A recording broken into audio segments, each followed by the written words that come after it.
giving up on you. So not giving up on you. So not giving up on you. Giving up on you. Hey, this is Chris Rivers, host of 70 times 7, and got a special guest for you this week. This is a little different from what we've been doing. Most of our guests have been from South Coast Recovery at South Coast Church on Jeff Hamilton Road. And then we had a special guest, Eric Overstreet from Ryan's Refuge and Sheena's Hope. And this week we have Mr. Trey Stallworth, who I went to high school with. How you doing, Trey? Doing good, man. What about you? Doing well. Just living the dream, working for the Lord, trying to help people where I can. As long as we keep it a dream and it never goes to a nightmare, we are, I think. That's right. I don't like nightmares. So what brings you around these parts? Oh, man, just today it was some good conversation with you and some pretty good lunch, and I'm a fat kid, so I'm, lunchtime's usually next to the second next best time of the day. Yeah. And then I know we got some insurance stuff to talk about. If you want to kind of talk about what you got going on in insurance before we get started. Man, just, I take the main approach of just trying to help people, honestly. What's the name of your company? So, got two different entities, really. I got a life and health brokerage, and then I do PNC. PNC's a coastal insurance group. We're at the corner of Florida and Dolphin.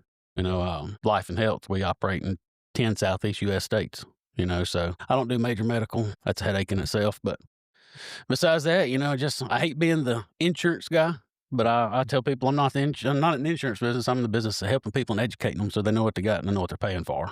And right. Making sure they're taken care of. And it says in the scripture that no matter who we're working for, we're working for the Lord, right? That's right. Yeah, so that's right. Look at it that way, it kind of changes things a little bit. You want to do a good job for God, right?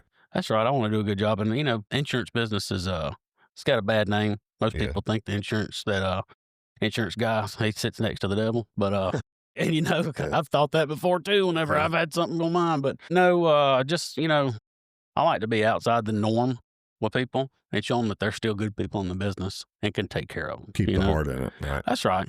And some stuff I do take personal, and not in a bad way, but, they know that I care, right. I guess it was week before last, I had a client call me upset, their policies get canceled. And I said, well, let's see what we got to do to stop it. And here it was raining sideways. I had to go home afterwards and change clothes because it was 40 degrees and raining, and I'm out there taking pictures and measuring stuff for her. But, just going that extra mile, kind of way we were brought up. Leave everything a little bit better than what you found it. That's right. And just try to bring the goodness to people, and be a positive light. Never leave a negative impact on people. Don't always work that way, but, the devil gets to me sometimes, and that, or human side, I guess you could say. But a lot of prayer goes into it, to say the least. It does. And the fact that we're sitting here and talking about Jesus shows that I know me and you've talked about off air some things, some bad things we went through and how the enemy did have effect on our lives, but we had some really good mentors that sowed into us too. We did, man. A lot of very impactful people. Yes. From an early age too. Mm-hmm. I guess I met you about, I was 15. It was right before I started driving, because I was riding back and forth to school with a friend. So it was right before that's when I got my first cell phone. All you little kids that when you're 7 years old and you're mad because your mom, they don't get your cell phone. I got one when I was 15, and that was only because I was traveling 54 miles. Was it a Nokia? Oh, yeah. And a Snake. Yeah. That's right. That's how you know who that technology came from, is that the first game was with a snake. Yeah, Snake and what was the other one? It was a little card game. Like Solitaire. No, mine didn't have solitaire. It was just like was a high-low. Your car was going to be higher than or lower than the other one. Am I thinking about that right? I think you are. I just can't think of the name of it. But yeah, it was that game and Snake. Yeah, Maybe Snake was. And I think some kind of checkerboard game that I never learned how to play. But that was a rich kid version of that phone. I didn't have that version. So on the podcast, usually what we do, Trey, is we just want to hear about your life, how you grew up, and then I know me and you spent some time together for 4 years there at Faith Academy. A lot of times, a lot of good times. Yeah, it was a lot of times I'll never forget. You hear a lot of people always talk about high school when they say, "Man, I can't wait to get out of there. I hate that place," or "I wouldn't go back to high school."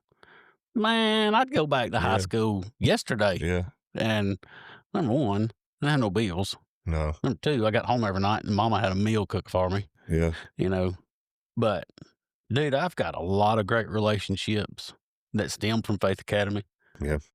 And a lot of good memories, a lot of good mentoring. Holds a special place, you know. And I knew it was kind of I was put there for a reason, you know, because I drove by 2 handfuls of schools to get there. Yeah, you drove a long way. Yeah. I mean, there was a school 7 miles from my house. Yeah. Central now? Fruitdale. Fruitdale. The big booming metropolis of Fruitdale, Yeah. Alabama. Yeah. Well, it was. And, you know, they had some leadership changes there, and that's what prompted, which I'd always dreamed of going down there to play baseball. I'll never forget the first time I met Coach and Coach Scota. Coach Scota? Yeah, yeah. It was his first year there. Talking about that. At Faith, yeah, his Okay. first year back at Faith. And Yeah. my cousin played baseball for him. He was a couple years older than me. And dude, they had just gotten their eyes beat shut by Mobile Christian. Yeah. You know, because like his first year there, I think they started out 0-4. Absolutely boat race. See, I can't remember the dynamic there. Coach Scott, where had he been?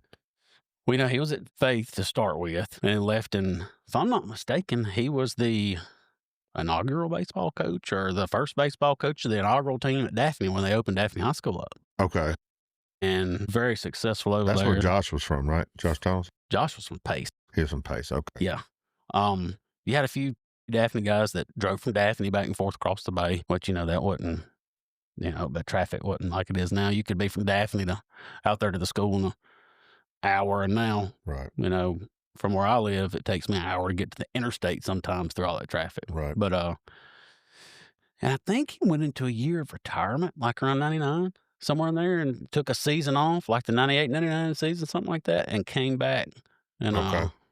you know, he said the Lord called him back there. And Yeah. So you glad were he a did. freshman the same year I was, right? yeah, we graduated together. Yeah. So I started trying to play baseball. I don't know if you remember that little stint where they called me Doc Rivers. No, I know who Doc Rivers is, but that's pretty funny. I don't remember that. Yeah. Yeah. They thought that was hilarious. It was, who started that? It wasn't Daniel Leggett. It was, So what year was this? Your freshman year? yeah, it was my freshman year. All right, so that would have 2000. been like, dang. Dane. Exactly what it was. Dane Duvall. He's the one who started Doc Rivers. Yeah. That's And I thought funny. it was so stupid, but everybody thought it was so funny. I was like, oh, I guess I'm the stupid one. That's Yeah. funny. That is very funny. That's very funny. Doc Rivers. Yeah. Oh, So man.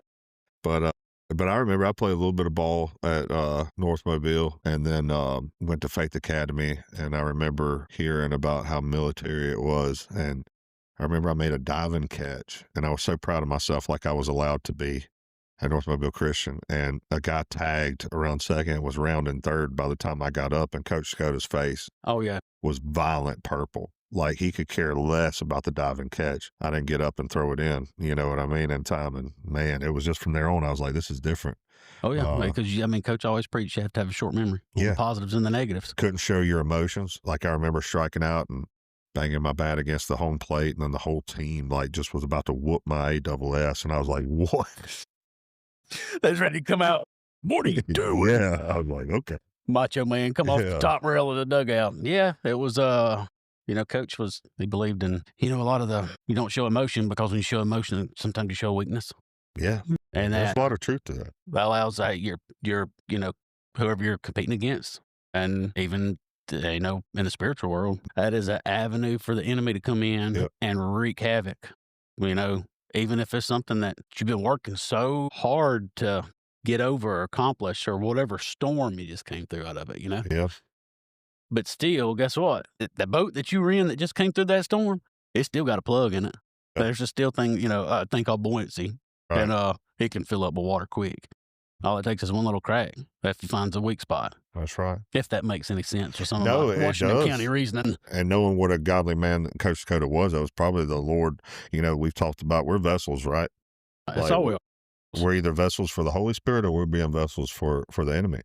And we know that Coach Scota was a vessel for the Holy Spirit, and so that means that we know where that wisdom was coming from when we were being taught those things. And it wasn't easy, and I quit. Sorry, Holy Spirit. I quit one time. I actually did. I got mad. Did you? Yep. I won't say any names because I don't want to embarrass anybody, but Coach always instilled character and integrity, you know, and his coach didn't teach us about baseball. He taught us about life and used baseball to teach us That's right. that. yeah. So I wasn't really a date. It was just hanging out with who I thought was the prettiest girl in school, sweetest girl in school. So like midweek, I had this plan, and I was like, hey, Coach. And one thing you didn't ask Coach was, what time are we going to finish, especially on a Saturday? Because as long as you were done and out of there by 11:59 that Saturday night, so you could go home and be off campus when it was not calendar day Sunday, then you were fine. But you know, me and Coach had developed a good relationship at this point. And I said, Coach, tell you we're gonna finish up Saturday, and I kind of got trying to make some plans around it. How many knots were in your stomach? I probably could have passed blood from the bleeding ulcers. She must have been pretty. We'll talk about who was off record. All right. But she was a very respectful family, you know. And I'm like, hey man, I get to go hang out with mom and dad and her. Yeah. Bro, this is it. Yeah. You know. Well, I'd given my word I was going to be there by a certain time because Coach told me, we're probably looking at practice schedule. We'll probably finish up about 3. Oh, so he was nice about it. Oh, yeah. Okay. But he wanted to know why. And I told him, you know, and I told him who it was. And he's like, good man, Stallworth, good man. You know, hands tucked behind his back. Good man, Stallworth. You can see his hands right now, you know. But we weren't done in time, you know, and because we couldn't get it right that day. And one thing with him was you're never going to finish failing. That was the mindset. You finish when you get it right. And you've succeeded. And I got mad because I'm thinking, here's this pretty lady sitting at this house going to be waiting on me. Her daddy was a very intimidating person. Really? What did he do for a living? It's a business owner. We'll just leave it at that. Yeah. Intimidating business owner? Can be. Yeah. I just didn't know if he was like a cop or UFC fighter or something that made you even... He could probably wear the hat of any of those. Okay. Gotcha. You know, especially when it came to baby girl. And I get that now. I understand that completely. Yeah. I want to shave my head when she turns 15. It's for effect. Get you one of those Bam Bam Bigelow stick-on tattoos on top of your... Yes. Absolutely. And if you need somebody to come hang out at the house when the first date comes up, let me know. I will. I'll come hang out. Tattoo that just says you're next on my head. Face tattoo. And I'll cut me some denim jean cutoffs with the pockets hanging out the bottom. Yeah, like, I think we're going to be fine. That's my crazy uncle. She come out, Daddy, who is that? Just a guy, old friend that lended a hand. Just here to make sure you're good. Well, no, back to the little story there. We weren't finished at the time, I thought. And I'm like, I'm not breaking my word to this guy because, I mean, it was, you know, I always tried to treat women good. Yeah. And well, we were taught that very strongly by Coach Scotto. Coach Scotto, even my parents, you know, my mom, you know, Dad taught me to respect women. My mom, you know, I remember going to Gaffer's as a little boy and holding the door open for these. Gaffer's. Holding this door. And Mac Ray's, you know. Mac Ray's, yeah. Oh, my mom used to take me on these horrible shopping trips. Yeah, they were horrible. Mom, I love you, but they were bad. Yeah. I did not want to be at the mall shopping with you. Not a Gaffer's. No, I always got in trouble because I was the little mischievous kid that would go hide in the clothes racks and think it was funny when my mom's about to have a mild panic because she thinks I'm supposed to be on the back of a milk carton. You know, my mom, her mind automatically me and you were polar went. opposites. Let me show you the contrast in me and you real quick. You're sitting there and you're hiding in a clothes rack from your mom. I've lost mine in thinking the rapture's taking place and having a little panic attack. You never did that? No. Dude, you never watched the movie Left Behind as a kid? Oh, I watched it. So after I saw the movie Left Behind, every time I could not find my parents, I was looking for a baby. Because I knew that if I saw a baby, that the rapture hadn't taken place. Like he was looking for empty sets of clothes to be laid around. Absolutely. Well, no, I was looking to make sure that if I could find a infant that was still here, that the rapture hadn't taken place, because I knew it would be gone. You wouldn't see any babies. Yeah, that's good reason. Yeah, it was. Especially at what, 10 years old, 12 years old. Well, the reason I knew that is because in Left Behind, all the babies were gone. So, you know, I was like, okay, well, if I can find a baby, I know that the God's at least left them, but I'm good. So that's right. You're hiding, and I'm making sure the rapture hadn't taken place. Yeah, I'm hiding, and when my mom goes by, I'm just like, Roseanne, you know, and of course, you know, well, I was raised old school, you know. Yeah. I used to love to fight. Hardest I've ever been hit in my life was by my mama. It was because she still had the Holy Spirit in her, because it was right after we left church. That's what I tell people, at least. I thought we had a wreck, but it wasn't. She just wrecked me with a backhand, which I deserved it. I did. I deserved every... as Coach Scotto would call it, every bit of primitive communication that I got growing up. Is that what he called it? Primitive communication, yeah. That's I deserved good. every bit of it, and probably didn't get as much as I did deserve. Yeah. My mom, she had a little bit more grace on me than my dad did. You know, my dad was pretty hard-nosed. That's how it's going to be, you know. And grew up tough, well, not like struggling tough, but I mean, when all my buddies were playing Nintendo and stuff, I was running a log loader at the age of 5. It was a swing pedal Barco. That's awesome though, looking back at it now. But I resented my dad for it as a kid. Yeah. I'm like, I just want to be a kid. But fast forward several years, whenever I quit college because I knew better, Yeah. I had it figured out.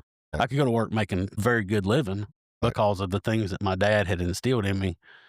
Running equipment, running a chainsaw. Right. I mean, there was just so many things because, I mean, we lived in the woods, bro. We lived in these sticks. You've been up there before? Yeah. Scared you to death running, 50 miles an hour with the lights off? We'll get into that later. Okay. I'm just going to meet Jesus that Yeah, night. no, I did. So that's got to have a special segment. Yeah, man. And, we just, like, for instance, like a bolt. We didn't go to Mobile and get a bolt Yeah. because my dad thought about it. Like, well, it's an hour plus down there, probably going to eat lunch. And then my dad knows he's going to talk a lot. So we go to Beard Equipment. He's going to talk for at least 2 hours. So that's who taught you how to talk?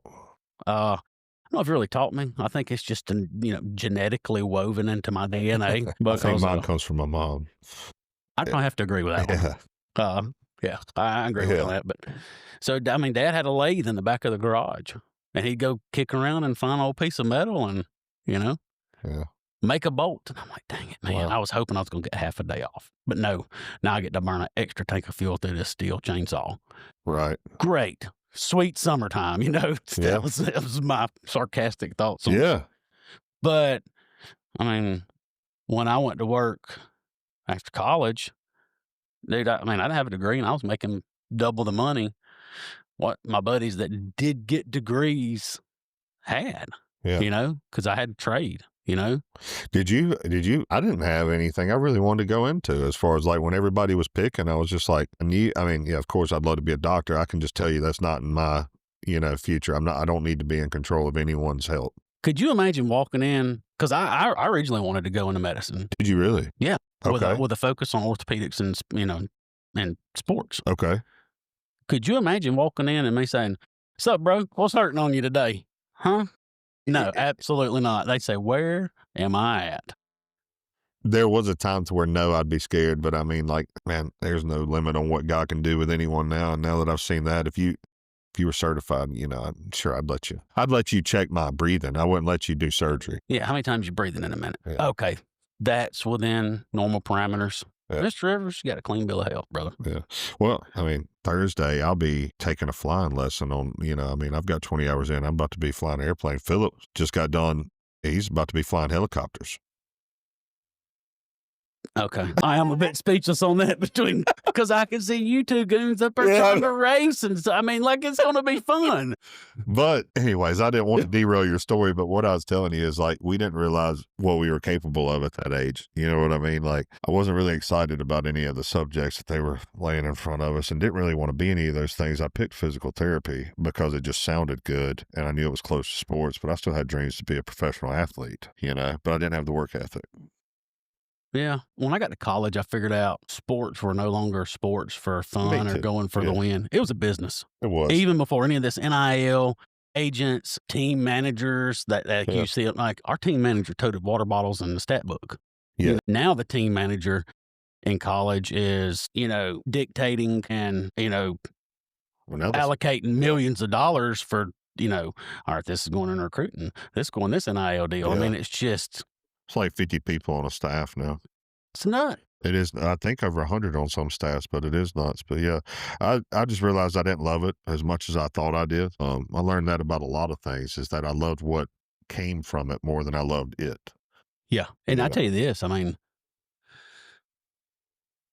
I loved baseball, which to play in the program that I played in. You have to. You had to. Yeah. You didn't like baseball. No, that's why I quit. It's because I realized as a freshman. I don't love baseball. I was like, yeah. And and it was all I'd ever dreamed of since I was 4.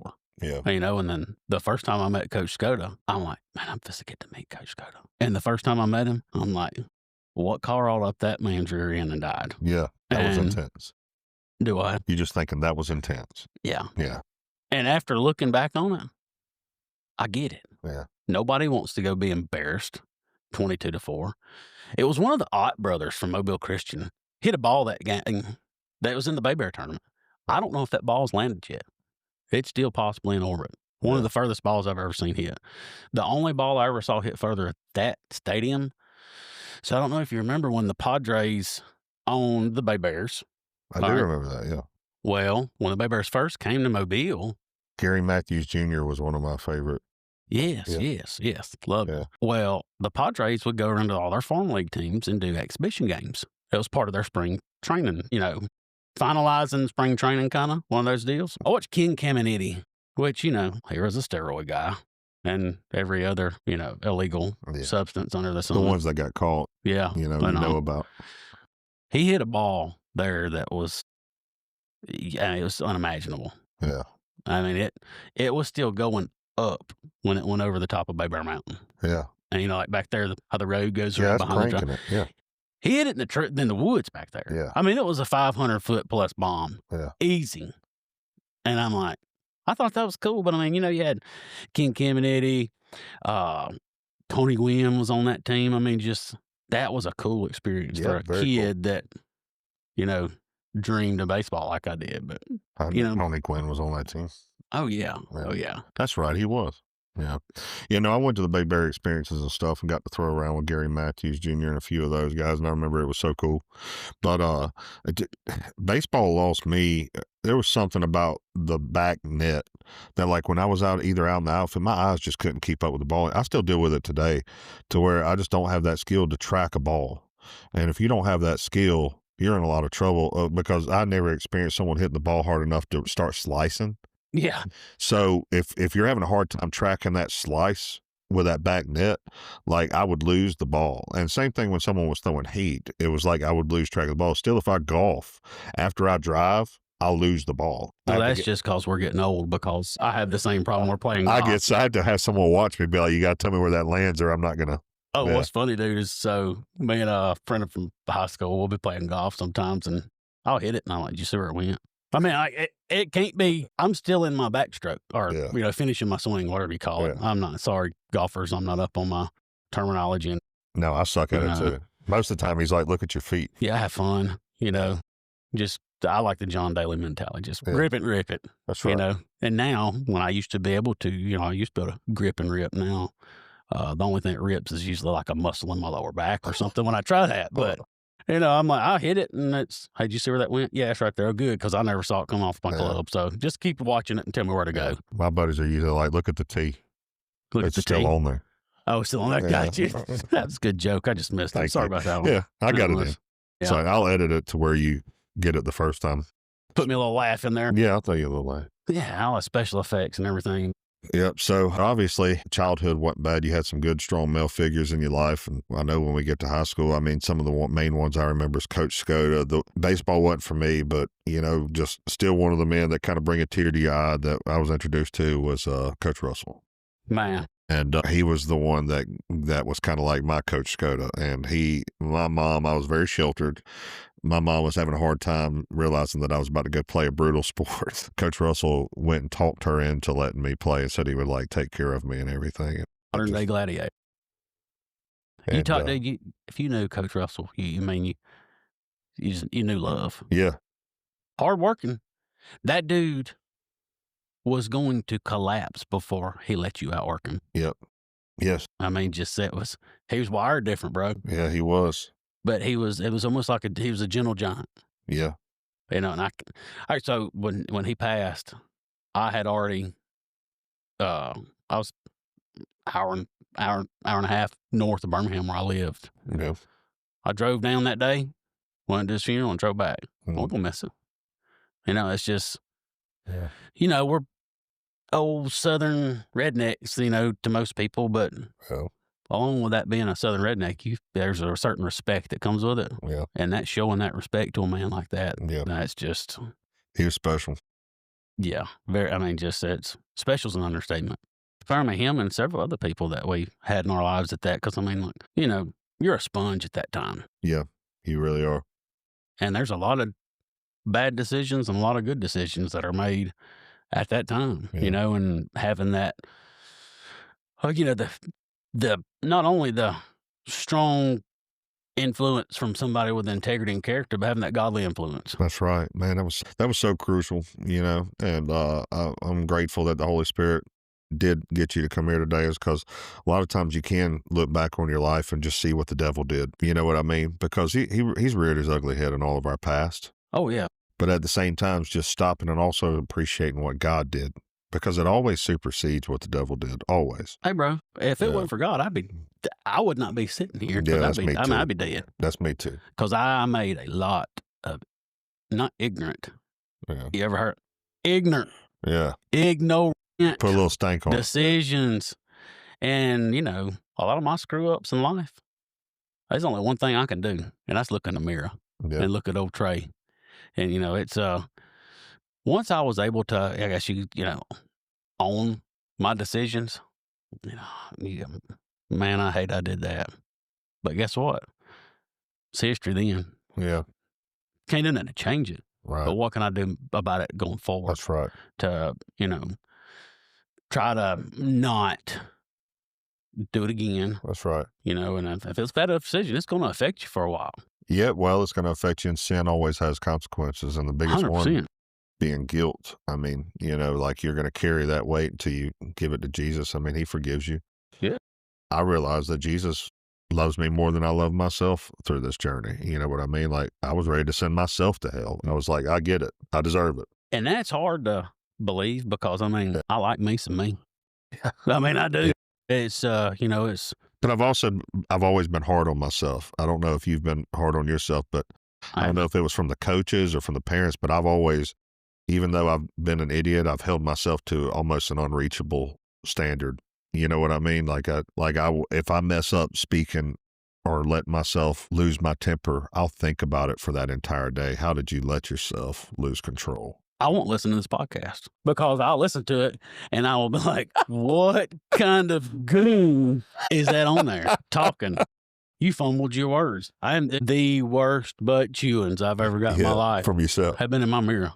Or going down the road, like, you idiot. What did you do? Yeah. And it's, I try to instill it in my kids. Accountability is everything. You think about it. There's accountability in the Bible, work, marriages. Right. Going down the road, laws. Me and my little girl had this discussion the other day. I'm only going to talk so much before I, we have to parent each one of our kids different. My little boy, he don't understand nice. In the words of old Coach Coda, tough understands tough. And he don't understand nice. If I tell him, hey, buddy, let's not do that again, he might as well look at me and laugh. Now, my little girl, yes, sir. 9.9 times out of 10, I just got to talk to her. Yeah. And usually I don't have to say it again because she's kind of, she takes a lot of pride in getting better. Yeah. And same with my little girls, and which just goes to show you how females react to what you say as a man. 100%. You don't have to be physical. You've crushed them with a word. Yeah. And my wife is actually blessed with this special feature. She can crush you with a look. Without ever I've seen that look. Word. Yes, yeah. It's like you've been getting cussed out all day and it's been silent. Yeah, she can look here and just, twitch your eyebrows a little bit. And she just chewed me out for 30 minutes in 3 seconds, really. But I got a list of words and I'm like, dang, baby, that was rough. Yeah. And she says, what are you talking about? I said, look, you just gave me. Yeah. I feel terrible. I didn't do it on purpose. I said, well, your feelings just floated out through your face. You don't hide it. No, you don't hide it. And it's pretty, because it's kind of a going joke in our house, but but it was something we talked to, It's a going joke in our house too, except for it's never funny in the moment. Yeah, it's not really a joke at the time. It's only a joke after the fact. During the time, my wife's given me some looks before. I'll share this because I think it's pretty funny after the fact, but in the moment, I was trying to figure out how I was going to get bailed out of jail. Yeah. When was this? This was about 4 or 5 years ago. Oh, okay. Yeah, so me and my wife have been kind of just not bickering, but just kind of passively joking with each other, but serious at the same stuff about a topic one day. Yeah. I said, you better watch out, Sally. I'm just go upside that head, and knowing that it's not going to happen. And she said, you ain't going to do nothing. Well, I went to kind of give her a fake deep with the old fist, you know, kind of like open-handed. And then she turned and looked at me at the same time. Bro, when I smoked her. Oh, no. And like, and I was scared to death. Yeah. And she looked at me afterwards. You know, we laugh about it now. Yeah. But she said, I knew I didn't have to do nothing because the look you had on your face. She said, you were scared to death. I said, yeah. I said, do you know what went through my mind at that given moment? And she says, no. I said, okay, how long am I going to be in jail? I said, this is what went through my mind. That's how my brain operates. Just that quick. I said, how long am I going to be in jail? Are you going to find another man to raise my kids for me? She said, this really went through your head? I'm like, well, as a man and a protector, yeah. And I said, I just Mike Tyson you in the face on accident. Yeah. And, you know, it was really an accident. Now we just... telling that story when people ask, how'd you get her black eye? They're going to be like, yeah, right. Well, it was in the mouth. So we kind of, you know, I told her, I said, well, at least you don't need any, what they call the lip injections now because you got the all natural puff. And she's like, yeah. Which how many people believed your story? Oh, well, she's the one that told it. So, you know, the look of concern on my face, people believed it. And so, look, dude, another couple we were good friends with, we were having supper with them right afterwards. And I said, man, let me tell y'all something. And told them the story. And they die out laughing. Yeah. They, good, you know, good story there too with them just as a whole. Yeah. Mom or wife got pregnant on senior trip and nobody gave them a chance to make it. And he's a couple years older than us and they're still together. Yeah. I mean, just awesome. Both his kids super successful. That's awesome. You know, your oldest son's got like several championship rings from Alabama. Just cool. You know, believe it or not, you know, last national championship game I went to was Alabama national championship game, and I'm an Auburn fan. Yeah, that's right. You are an Auburn fan. But I hate Georgia bad enough. I drove to Indianapolis to cheer against them. Yeah, I was at that game. Were you? Yeah, when we lost. Hey, I hadn't seen this guy in 20 years. I'm turning looking. I said, golly, I know that guy. Yeah. It was Quinley's daddy. Was it? Is it Ernie? So it was Ernie. So I like took a picture over my shoulder trying to be secretive. And they're probably thinking, what is this whack job guy doing? He remembers you, I'm sure. And I mean, I don't know, man. I was pretty studly in high school and I'm just fat and gray. But no, but I sent it to Quinley. I said, is this your parents? He was like, yeah. I said, they're sitting like 3 rows behind me, you know, and that was a fun trip. But anyways. Freezing is what it was. It's 1 degree outside. Something like that. Terrible. And we got there early. Yeah. So we made the decision to go to that game at 8 o'clock the night before. Yeah. And we left our house up in North Alabama and made it to Indianapolis in 5 hours. Yeah. There's nobody on the road. So, and I was okay with driving. We went in the stadium 3 hours early. Like they were having all this stuff outside and we were just like, let us in. We went as soon as they opened. Yeah, we did too. And we came in the gate where they had the college game day set up. Yeah. Because like my favorite person on college game day now, I mean like college game day was taking a downhill tank and then they got Pat McAfee. Yeah, I knew that was going to be what you were And then they got Nick Saban. Yeah, that's a good combo. Dude, they're funny. Yeah. And it's like the idiot kid with the grumpy old grandpa. Yeah. And if you can't figure that one out, you know, which one's which. Yeah. It's a good combo for sure. It is. But no, that I was sharing that story with a couple about my old 1-2. It was just really just one. It wasn't a 1-2 punch, but you know, when I hit my wife and they're dying out laughing. I'm like, that's funny. So check this. And they told me a similar story that they had. The wife was mad at the husband and she had you remember the big, like, direct TV remotes? Yes. Well, she had one of those, and she's like, so this is you, and went like that, and smoked him in the mouth. He said he could start tasting blood, and he just spit blood out everywhere, and he got mad, went outside, but I'm like, all right, we're normal after all. Yeah. You know?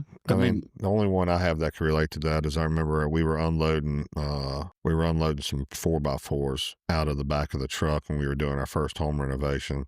And I remember I put one up on my shoulder pretty good and heard something go plump. And I looked behind me and she had came up behind me to try and help me and I didn't know it. And my first reaction is, I always feel really guilty about this, but my first reaction is anger at the person that I hurt. Because I don't know where I learned that from or if it's just natural, but it's like, what were you thinking? You know, I go through that, what were you thinking before the sympathy kicks in? And then it's like, are you okay? But at first it's like, why in the world would you get behind me while I was loading a plank? As a man, you know, like, and kind of the industry I spent the better part of 2 decades in, and what you're in, I mean, like, safety is just safety is priority. You know, you think, why would you put yourself? If you observed it before you walked up there, you knew it was a danger zone. But you have to quickly get over that and realize, like, hey, if empathy don't kick in right here, that makes me a butthole. Yeah, and she's gonna pick up 2x4 and hit me on purpose. Just get me back. So they don't forget. It's the way that women and men are wired differently. Yeah, it's just. What was the last holiday the kids were out for school? There was something here a while back. Veterans Day. Day. So I had to drive over to Orange Beach and take some pictures of a property for a client. And he told me, he said, my keys are on the boat. I said, okay. I said, you care if I go in and take me? He said, no, I'm at work, man. I trust you, you know, and which is, that's what I want to achieve. All my clients is trust. Yeah. Well, he's got a rather large boat parked in front of his house. I'm thinking, dang, why does he hide his key up here? Well, I climb up on the boat. I'm feeling spunky, you know. So I get up on the tongue of the boat. Jump up on grab a hold of the bow, pull myself up over the bow of this boat. And you're talking 33, 31 foot boat. Yeah. So you're way up off the ground. Mm-hmm. I'm thinking, like, you know, my kids are with us because they went with us, and, like, you know, we made a little day out of it. My wife was off that day, and kind of want to flex a little bit, you know. Oh, Dad still got it. Look at this, you know, pulled up, and we can't find this key. Well, I'm starting, dadgummit, where's this key? Well, I go and I walk through the tuna door on the back of the boat. Go to get off. Well, my shoestring got hung on one of the cleats. Oh. That wasn't good. No. Bro, I'm 265 pounds. There's a whole lot of me to hit the dirt. That's a lot of momentum. I knew I was going to hit. So, you know, you get to a certain point in life where you don't try to catch yourself. You just roll with it. Yeah. So I tucked and rolled. And here comes my wife back there. You know, her and my little girl. My little boy's like, oh, you know, I could see that little sucker kind of smirking. He wanted to laugh at me. Right. Which I get it, because at Thanksgiving, we talked about a few stories on my dad growing up, and everybody thought they were funny except my dad. He kind of smiled, like, you know, to go along with it, but everybody's like, you know, knee slap laughing except him. And my wife comes right there, you okay? You okay? You okay? I said, yes, just give me a minute, talk to me, just give me a second. I said, look, I'm okay. The only thing hurt right now is my pride. So if you'll just leave me alone for about 2 or 3 minutes, and while I'm laying on the ground fixing to get up, I look, and there's a little aluminum John boat right there.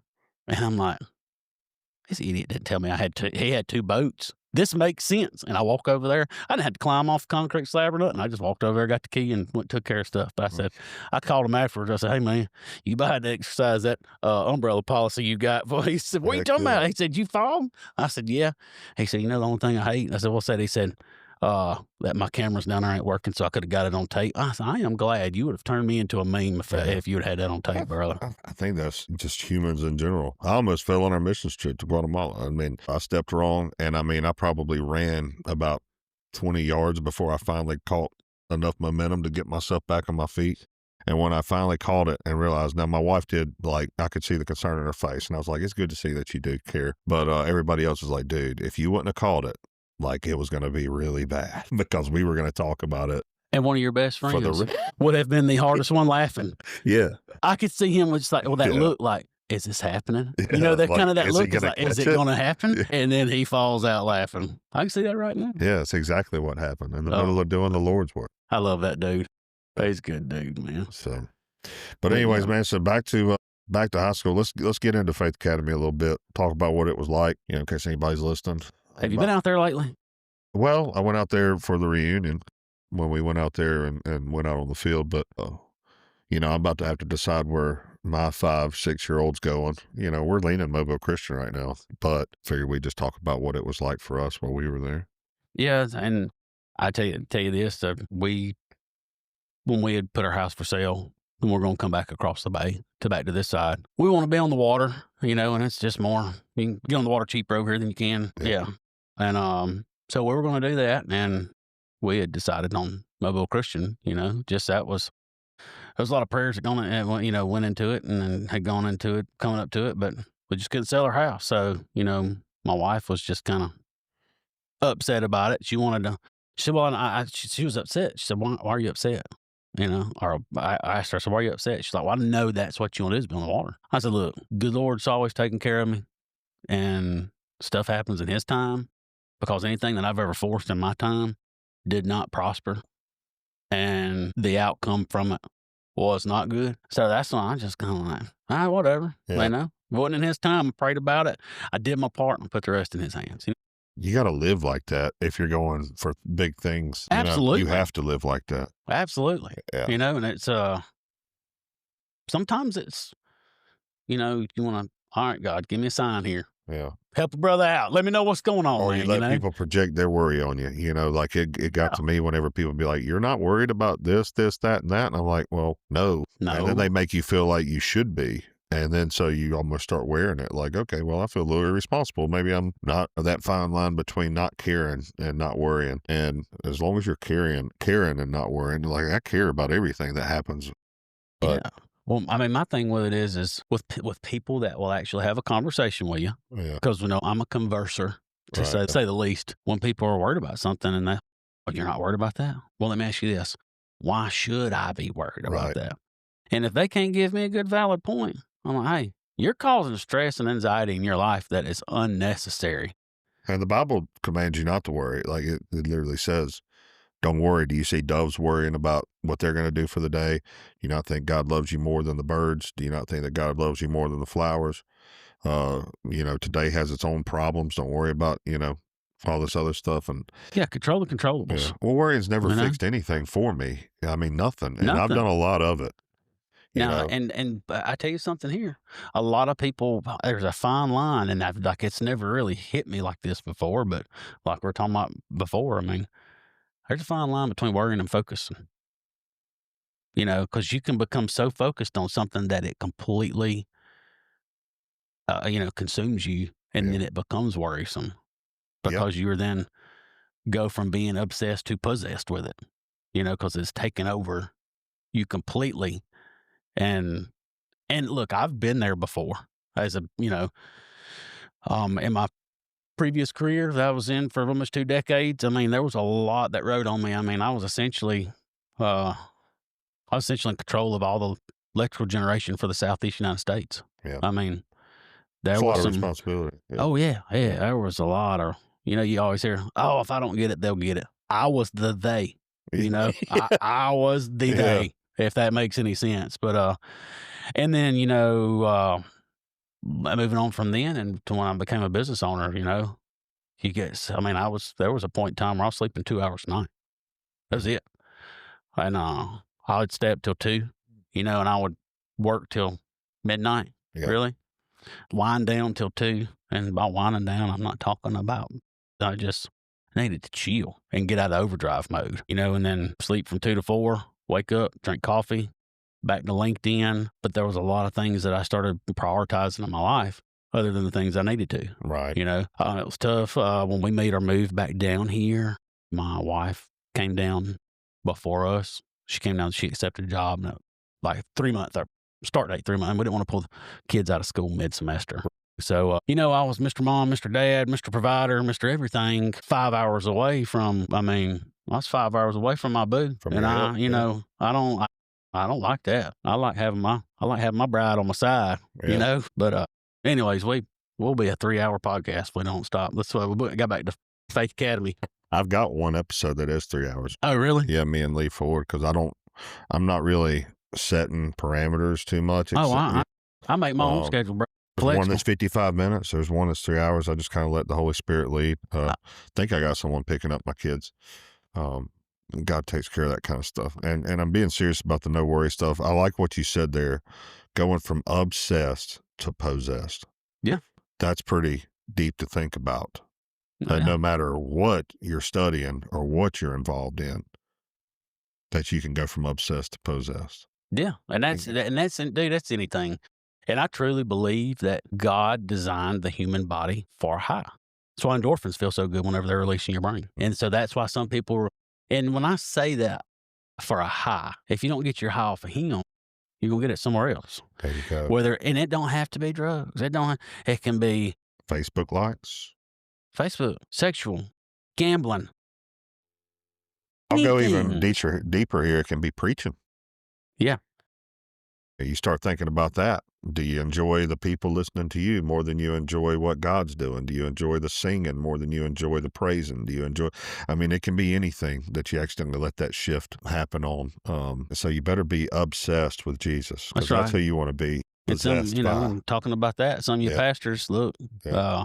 if you want to talk to me about this later, I don't like gray areas, but Yeah. I'm pretty hard nosed on some stuff. Yeah. Are you preaching because of what God's led you to do? Or are you preaching to pad the offering plate? That's it. And I hate to say it that way, dude, but I Yeah. mean, the way church is just developed in a lot of times, I mean, this, a lot of Yeah. ways, I mean, it's a business. You tell me how many bivocational preachers you have anymore that work during the day and preach at night? Not many. I'm sure they're out there, but that's not the ones you hear about. They're few and far between. Yeah. I mean, I know it's, that our preacher at South Coast, like, he did sell his aviation business to come and be a preacher. it was a business he built, but I mean, Yeah. that's your dream as a business owner to start with. Yeah. Build a business up to the point where you Yeah. can sell it and live So- comfortably. I have a theory on what God's doing here. Since church has been turned into business, he's about to take businesses and turn them into church. Ask me, like, We'll you know talk what I about mean? that later. Yeah, because I mean, when you take the aspect out of it, is like, it was not intended to be about the money. You know, in fact, like, Jesus pretty much lost his cool twice, and that was once when the tree didn't produce the figs, and the other time was when they turned the temple into a market. When he come up in there and flipped them tables Yeah, like a that's right. gangster with me and my That's right. wife were sitting there reading that Yeah. story one night, dude. And We're not going only over did he it just, he didn't low. run in there and lose his cool. He did that intentionally. Like, he sat there the night before making the whip that he was going to use. Like, it wasn't a lose your cool moment. He wanted people to understand, like, this, I don't get physical often. But I'm finna show you what's up. Yeah. Like, but this Hey, like is, Coach Scott always yeah. said, if you ever have somebody that starts pushing you, yeah, just show them you're a little bit crazier than they are, and they'll leave you alone. I tried that a lot. And I tried that a lot. Didn't always work. No, not if you get your bluff called. Yeah, I mean, some folks good poker Because you players got to now. think about this, though. If someone's willing to step up against crazy, you're about to get your cold clocked. Yeah, Yeah, because I mean, the ones that didn't have much are going to run, but the ones that are going to step up in the face of crazy, it's going to hurt. and that's where you have to make a life decision. It is. You have to say, all right, this guy just called my bluff. What am I Yeah. going to do? Am I going to fold or am I going all in? Yeah. You know, and look, and I can comfortably talk about these things because I've gone from being someone that used to love to fight. Let's So- get into that. Let's get into, so I know who we were in high school. We could go into a million stories. Oh, of gosh. stupid story. Do you want to tell your funniest memory? I guess my funniest memory was, I don't know. A lot of people made fun of this guy, but I loved him. God, I love this. You want to talk about Daniel, No, I was going to talk about Mr. Johnson. Mr. John? Oh yeah, God, I love that Yeah. man. yeah, But dude, when he would tote the air freshener around with him, yeah. Spraying everybody, spraying everything. yeah. Well, Yeah. you know why it was? Because one day his air freshener ran out mid walk because he had passed gas. You think that's what it was? Me and Ira Tate smelt it one day, and it about knocked us off the back road. I laughed, and I'm like, but I'm like, why am I making fun of this guy? Because Yeah. I do it without the air freshener, Yeah. and at least he He- had respect He for us. had heart. He was a weird guy, man, but Dude, he had a Mr. good heart. Johnson, I love that dude. He loved me too. You know, we had like this weird, everyone else gave him crap and hated him, but it was like I connected with him. So, You know, were we in the same marine biology class senior year? were you with Philip? We But- dissected sharks or something. So it was me and Ira Tate and Clay Phillips that think sat it at the was. back table, and I think Philip kind of sat over to the left of Yeah. us. But Because I'll never forget that one time where we had to do that bug project, and Philip brought his bug project to the front of the room. he's proud of this bug project. and, He did and good. Mr. Johnson told him one of the bugs came from China, and that was the most confusing. And Philip just looked at him like, "I've been in Dolphin Island. What are you talking about?" And he said it to him. He goes into a person. It's no, it's off knowledge. Oh, but I don't know, man. Talking about the funniest memory was in I guess it was what, we're supposed to be graduated, our union's supposed to be 2 years ago. So we're supposed to be out 22 years. Yeah, 22 years. Was whenever and you reminded me about this that night at our union, is when we were up there at our lake having the boys retreat. Yeah, I love those. Several good stories from that. Dude, what you said that and I'd forgot all about it. When the can of Anus, we threw it in the fire and it exploded. And I've been telling that story for 22 years. That's one of the fattest things I've ever seen in my entire life. And people just realize he did not say fattest. He said baddest because he was so impressed with my technique. Well, I can say that because my wife talks about how I stare at her food when I'm done with mine. I'm passionate about my food, bro. You are, and that was a story that just you tasted it and then told me how it tasted. Like you just called it. And I Probably never missed the it. story Never is going to missed. sound weird. Yeah, go ahead. Yes. You All tell right, me. so we were throwing stuff in a fire, and that's what every kid does at that age is you see what blows up and what doesn't. And I think we had already blew the tent off of one of our teachers. Who was there with us? Oh, Mr. Gurley did Mr. go Gurley with was us. there, and he said, I remember him describing, Poor guy. How did we talk him into that? I don't know, but the way he described it on Monday, he framed it so beautifully and hilariously. He said, I heard people snickering and I heard people running and falling. And he said, and I just saw and he said, I just saw a big white line. And he said, and then the tent proceeded to be pulled out of its stakes. And he said, I was just standing there. I mean, because we threw that Axe can body spray like in the fire and forgot that his tent was right there. I think we almost forgot. It took so long to transpire. I think we forgot the axe was in there. Something like that. But then we started trying out different things. And one of the things was, it was either Vienna sausage? Well, Yeah. I thought it was a fruit cup. No, because if it was a fruit cup, I'd have spit it out. I hate those things. All right, so it was Vienna sausage, and we threw the can in there, and we waited, and nothing happened until finally it goes pop. And then I saw, I look over at Trey, and he's chewing, and I'm like, no way, dude. Like, there ain't no way that you just caught that Vienna sausage. And he opens his mouth and shows it to me and continues to chew and It was good.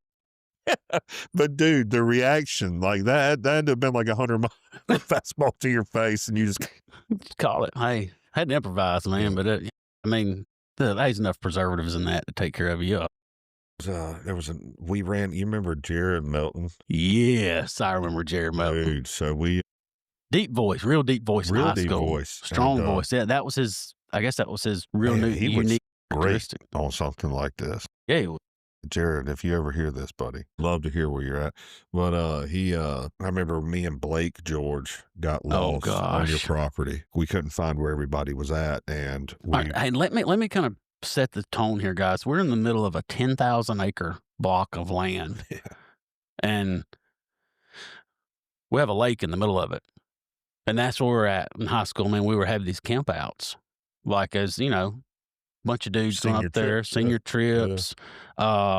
We used it as when we had competitions in high school. Remember, we got to go up there for was it the gift wrap sale? We hit a target. Yeah, something like that. Yeah. Oh, Coach Coda worked out a deal with me too. He's like Stallworth. He said, "You can go to all of them since we need somebody from the family there." Lucky. I got my entire week of school excused to go up the school I don't function. know about that. I don't know how I feel about that.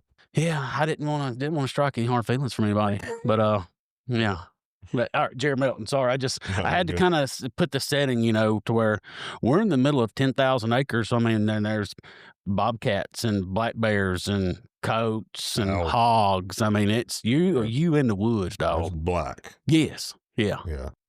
Like once the headlights are out, like you can't see your hand. Black. yeah. Close your eyes right now, and that's what it's like. That's what it was. And we're lost in it. And of course, there's no signal to get in touch with anybody on like, hey, we're in black. Can you Absolutely. Yeah. What do you see? Bunch of stars. Yeah, a bunch of stars. Well, Yeah. it's there. And all of a sudden we bump into another car, not literally bump into it, but we come across another dude who is also lost, and it's Jared Melton. And we're like, hey, man, it's good to see somebody else. Like, we're lost. He goes, I am too, and then proceeds to like crack open this light, like he's ready for the whole experience. The light sticks. Yeah, like you the get light off sticks. So offshore. he's like lighting it, looking at the trees and stuff, and he has all sorts of stuff that we would need. It's like Jared and his mini lightsaber. It wasn't just that. He had several things that trip. We ended up finding y'all, and I think he had a blowgun.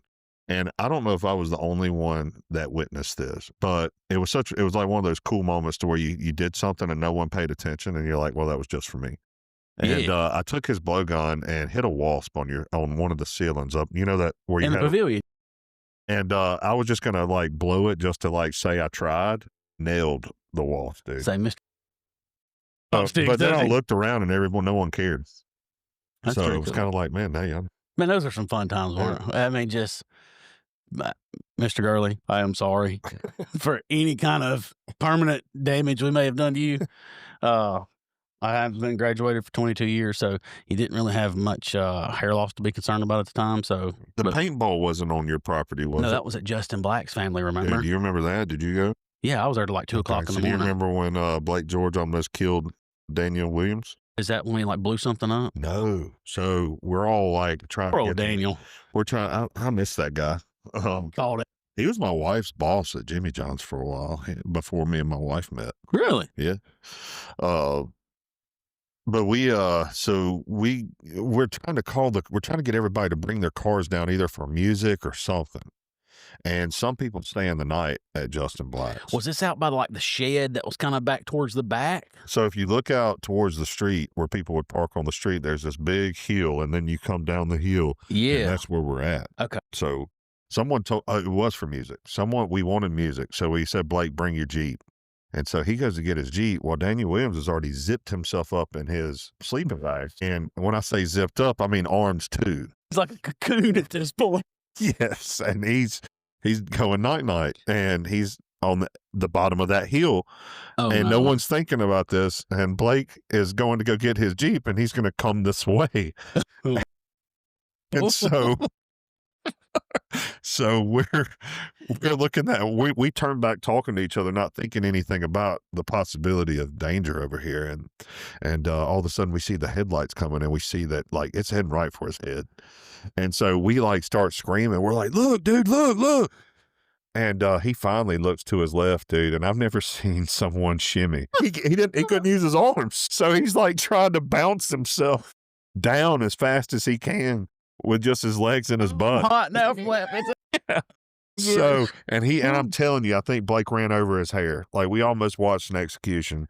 And because he, for some reason, zipped himself up in a body bag at the bottom of a hill.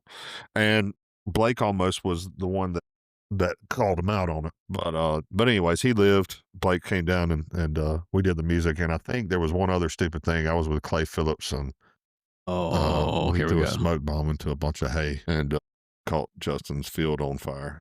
You remember that? Yeah. Yeah, because everybody was hiding behind that hay bale, and Jared Melton had a smoke bomb.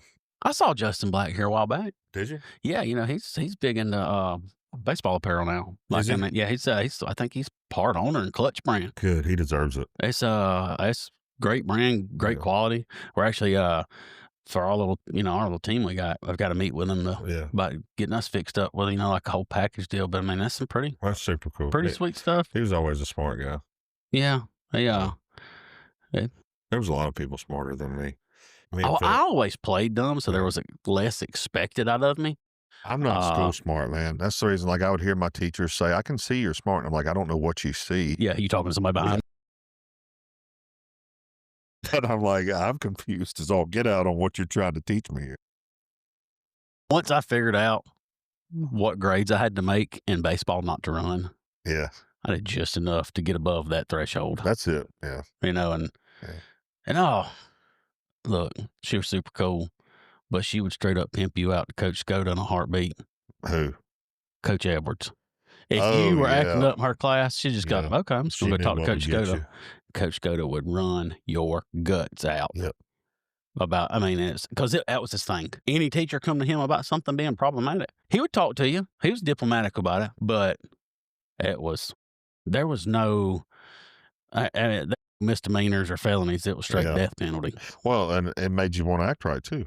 You dang right it did. I didn't give a crap about 15 minutes after school. Bro, I was a fat kid. I did not want to run. No, I didn't either. I still don't want to. I don't want to run. Dude, if you see me running, you better take off, start running too, because there's something bad that's happened or something bad that's after me. I think that us being ran like that for punishment psychologically damaged me to where now I only look at it as punishment. Yeah, there's no fun running. And people that say that running's It's fun, not. I would love to sit down and talk with you. It's not fun at all. But anyway, so We're talking about we were getting into some high school fun there. So I will ask you this. So you love baseball growing up. Did you try the whole college thing with baseball? Yeah, I actually did. How'd that go? Sucked, Yeah. honestly. Which one? Went to University of Mobile. Okay. Was straight out of college. And I'll be honest with you, I say it sucked. I mean, it was fun, but I got there and that's when, number one, I figured out that no program in America really was going to hold a candle to Coach Scotus. Yeah. Because, I mean, you step in between that chalk and you've got one thing on your mind, and that is to beat the other team as possibly as bad as you could, and you go to college and these dudes are laughing and joking. And Yeah, he was like the Nick Saban for high school baseball. I refer to Coach Scotus as the high school Skip Bertman. Skip Bertman was the baseball coach at LSU whenever they won, 6 and 10 years in the 90s. Yeah. And, heard Coach Scotus' book yet? I have not. What's it called? Coach Scotus' book's what I call it, but is it putting Send God and everything? Yeah, Missy Lane's got the link out there. If you hadn't heard that, guys, I'm not big on reaching out. We're just having a bull session and recording right now. But if you get a chance, you need to get that book by Coach Scotus and read it. And I sent Missy Lane a message, and he What's signed. it called? Put God in Everything? I think it's Put God in Everything, or God in Everything, something. It's just it's Coach Scotus' book to me. Reading through it, this made me think about his book. But Skip Bertman's got a book that has just been recently done within the 2020s. It's called Everything Matters in Baseball. And there's a lot of similarities. Is it? I mean, like, as a baseball team, I mean, we drug the field, we painted. I even welded some handrails. So at the old place, the old field, not this Cadillac Sportsplex they got now, Right. Remember how we had the rails in front of the dugouts? I do. Well, my dad actually built those. Okay. I mean, it was doing some welding. I mean, we did the welding. I drove the tractor to cut the grass, and we took out the garbage, edged the field. I mean, we were the grounds crew, we were the maintenance crew. Right. I mean, it was everything. If you read that Skip Bertman book, it's just kind of the same way that he ushered that mentality into LSU and developed what they have now. Because before Skip Bertman went to Baton Rouge, LSU was a joke. I mean, a straight joke. Does he attribute the success to God like Coach Scotus, or does he just attribute it to the system? He touches on God, being religious with it, but, and it could have been some of his weaker moments because it was a biography. So they mentioned some things in there too about how he said some things, but, it could have been emotion involved and stuff. But, that's kind of those things we're challenged with daily. Somebody driving slow in the left-hand lane, usually what kind of brings that on me, I don't have time to sit in traffic. If you're going under the speed limit in the left-hand lane. Yeah, no, that just move. Sucks. Just move. Well, I'm definitely going to check out Coach Scotus' book. Yeah, send Miss Elaine a message, and I think I Venmo'd her the money, and it was at my house in 2 days. Really? Yeah, she's Johnny on the spot with that. I know her and my mom have a good relationship. I'll definitely have to check that out. Yeah, but I tried the baseball in college, and found out baseball was a business. I went to college hitting, and I was a hitter in first base. And they had dumped a bunch of money into really recruiting some guys from, I guess they were from the Dominican Republic. Yeah. And they were ready to get serious. Yeah, they were. But I mean, I had a great fall my freshman year, and it was, on to the point I quit because I was so sick of it. When I figured out it was business, I'm like, I'm not going to put up with this. But, Coach told me, he said, you'll never start. I mean, I had better. Told you that straight up. Yeah, you'll never start. I said, why is that? And he flat out told me, he said, because I'll be fired. You're 30 minutes away, and I spent all this money getting this kid over here, and then here you are beating him out. So I left and went to Bishop because this was for, transfer portal and all that crap. I mean, you had to go and get your. Well, at least he was honest with you and didn't just bull crap you on what the situation was, right? Yeah, I mean, like it was. He said it'll make me. I have cake on my face. Yeah, and it's and then that kind of led to a downward spiral of, it's just, to Faith Academy, everything you're so structured, right? And yeah, we didn't realize we were sheltered from no structure. No, so you had so much structure in life. Yeah. And then, I mean, my day started at 5:00. Yeah, we didn't even have to think about it. I woke up. Yeah. I mean, this is, for all you little kids out there, if you want to listen to this and that fuss, mine complaining about getting up at 6:45. 6:45, I done rolled out with my nutty buddy and glass of sweet tea, baby. I'm headed to Faith Academy, Yeah. Because I had so far to drive. Finished my homework I didn't finish last night. Man, why do you think I went to help class? That's because I needed help. I didn't. Number one, I had to get out of baseball. Number two, I had to get me some homework done. That's right. Hey, let me tell you something. Too much Coach Scotus caring about stuff outside of outside of just winning baseball games. So I didn't turn in a homework assignment. And I'm not going to call the teacher's name because I don't want administration there to go get on to her. But she should have gave me detention. This was during the season, and I didn't get detention. She went and talked to Coach Skoda and said, hey, Stallworth didn't turn in his homework again. And this was right after the Nike National Tournament. I was driving back and forth to Florida every day playing, Monday through Thursday. And it was a pretty intense week, dude. Right. Brito was the time we beat Brito, they were reigning national champions. You know what I mean? It was serious. Yeah. And I think Hialeah was number 2 in the nation at the time when we beat them, something like that. I mean, it was. Yeah. I mean, but we had a squad, Right. I mean, but besides that, it's just a lot of hours that way. Did y'all win state while I was there? Yeah. Yeah, I thought so. 2000, 2001, runner up 02, won at 03. Final Four, 04. Yeah, that's right. Yeah, we had a Yeah. straight dynasty, bro. So after I left, I screwed off for a year in Nashville, just kind of doing whatever I wanted, then came back and played for West Alabama with Alex Arubu for a little bit. Yeah. And tore my hamstring and quit. I still remember, I mean, I hated it there, man. I was never a big hunter or anything. Well, it's Sumter County, Alabama, bro. It was Livingston, Alabama. There was absolutely nothing to do there. The fan support was great at Faith, even football, baseball, whatever. When we were there, the fans really supported the team. Yeah, we had full support. Yeah, we did. And then to go there to a school where just no one cared, it was just like I couldn't really get into it. And then there was some really good talent there, even though it was like not a school. Now you see some really good pro players coming from West Alabama. You would have those surprise, like, hey, this dude's a stud. I don't know if anybody knows he's here. Well, but, I mean, what a lot of people don't realize is, the show Last Chance U that they did on Netflix. So, by the way, the crow flies, that school was only about, 30 minutes from Livingston? 40 minutes. You know who's their coach now, don't you? Oh, Scott Cochran. Scott Cochran. Yeah, is that not wild, bro? Yeah, it is. And he had a little drug stint too. And yeah, well, I mean, his testimony. That was awesome. So that's what we got to get back to. Yeah. We're kind of getting there, on the end of the baseball thing, but we're talking about the structure we had at Faith Academy. Went from being super structured. My day started at 5 o'clock. Got up, got dressed. Had to make sure I was clean shaved, and then I got smart. I asked Santa Claus for a Norelco 3-head, little shaver one day so I could shave going down the road. Yeah. And I had one that plugged in the cigarette lighter, but people don't know what cigarette lighters are anymore. They plugged in the 12-volt plug, and charged it that way, and I kept it in my truck.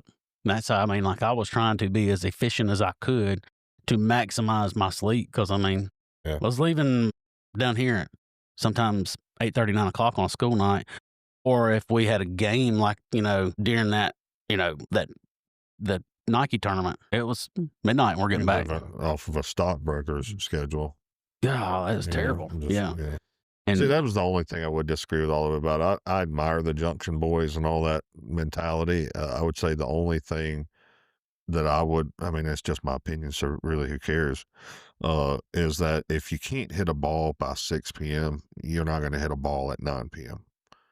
You know what I mean? I just think that there's always a healthy cutoff point. And when I went to Livingston, they did the same thing too. I had the same coach I think he coached with Coach James. That's the reason Coach James was so invested in it. Over at Morgan? Over at, I don't know where they coached together. No, they went to West Alabama together. They played football together. So they were on the 65 national championship? But this guy, I hope he never hears this podcast because he was a freaking nutcase. Coach McCorkle was his name, and just had a huge mustache, and he would just be reading from the Bible and dropping F-bombs at the same time. And I just didn't know what to do. And he was one of those start practices over if he just started getting too mad, and you could see it coming, like, we're about to start practice over. The only time in my life I ever passed out from heat was they had me on special teams. But I was also, and this is just to show you how sometimes you're not thinking about what people's going through, even on your football team. You still good? Oh, yeah. Thinking about what people's going through even on your football team because you're just caught up in the goal, right? Sometimes we get caught up in the goal and we don't understand what people's going through in the process, right? And you'll do whatever it takes to reach that goal. And some people can thrive in that, but some people can't. But some people come possessed. That's it. They go from obsessed to possessed, and it becomes unhealthy. That's right. So when you think of it like that, like here's an example is and I'm always someone that's going to lean to the lazy side. Someone can rebuttal this, but there's 4 offensive linemen in this drill and there's a dummy. And there's 4 defensive linemen in this drill and there's a dummy. The defensive lineman has to get past 4 offensive linemen to get to that dummy and then get right back in line. And it's your job to protect that dummy with your life of your offensive line. Right. That's and if their your job. defensive line, But now it's think your about job the to kill the difference. dummy. Think about the difference in that drill for the offensive line versus the defensive line. You're standing there waiting on people. I am getting through 4 of you, hitting that dummy, then sprinting back in line to do that over and over and over. I'm whooped. You know what I mean? Like, I am absolutely freaking whooped. Now, coach wants special teams out there because we're starting practice over. And I remember, like, looking at the ball. I knew I was getting faint. I knew it. And I remember looking at the ball, it gets kicked, and I run about 10 steps, and it goes black. And I remember waking up, and I'd just been stuck in a shower. They had pulled off my pads. They had pulled off, like, my shoes and everything, and had set me in a chair, and the shower was running on me. And that's how I woke up. And now at 39, you're thinking you're doing that, and it's just a dummy. It's just a dummy. It's just a dummy. What are we doing? We're the dummies. We're trying to attack a dummy. Yeah. You know? So I just remember thinking, like, that's what I was putting myself through over a game I thought I loved. So it's just, you know, the number one thing you'll hear repeated probably in mine and your story is, and the direction I want it to end is that everything we did for everybody but Jesus. Yeah. You know, and you'll even hear Tim Tebow starting to make that switch now of like, I did all that for a game.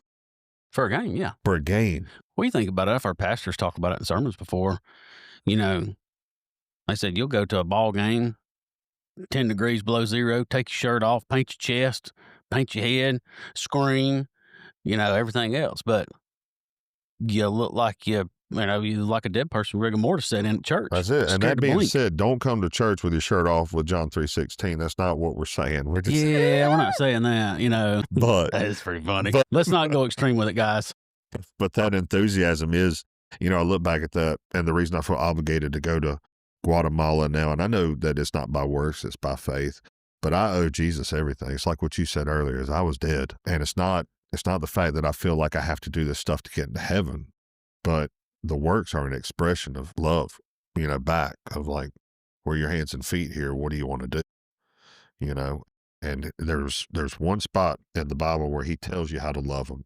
And I don't know about you, Trey, but I was taught to love him, and I do love him, you know, and I know that there's a core group of us, we might have been idiots, but I know we love the Lord, you know, and he tells you how to love him. When you do it to the least of these, you do it to me. That's right. And I feel being pulled in that direction. Like there's a forgotten people that no one's thinking about here. And that's one thing I've always tried to do is just, I call it being culturally diverse, but it's really just loving everybody. That's it. Because you never know what that person that's, you know, sitting next to you is going through. Right. I mean, like, and two, at the same time, now that we're both fathers, you know, we got little eyes that's looking at us.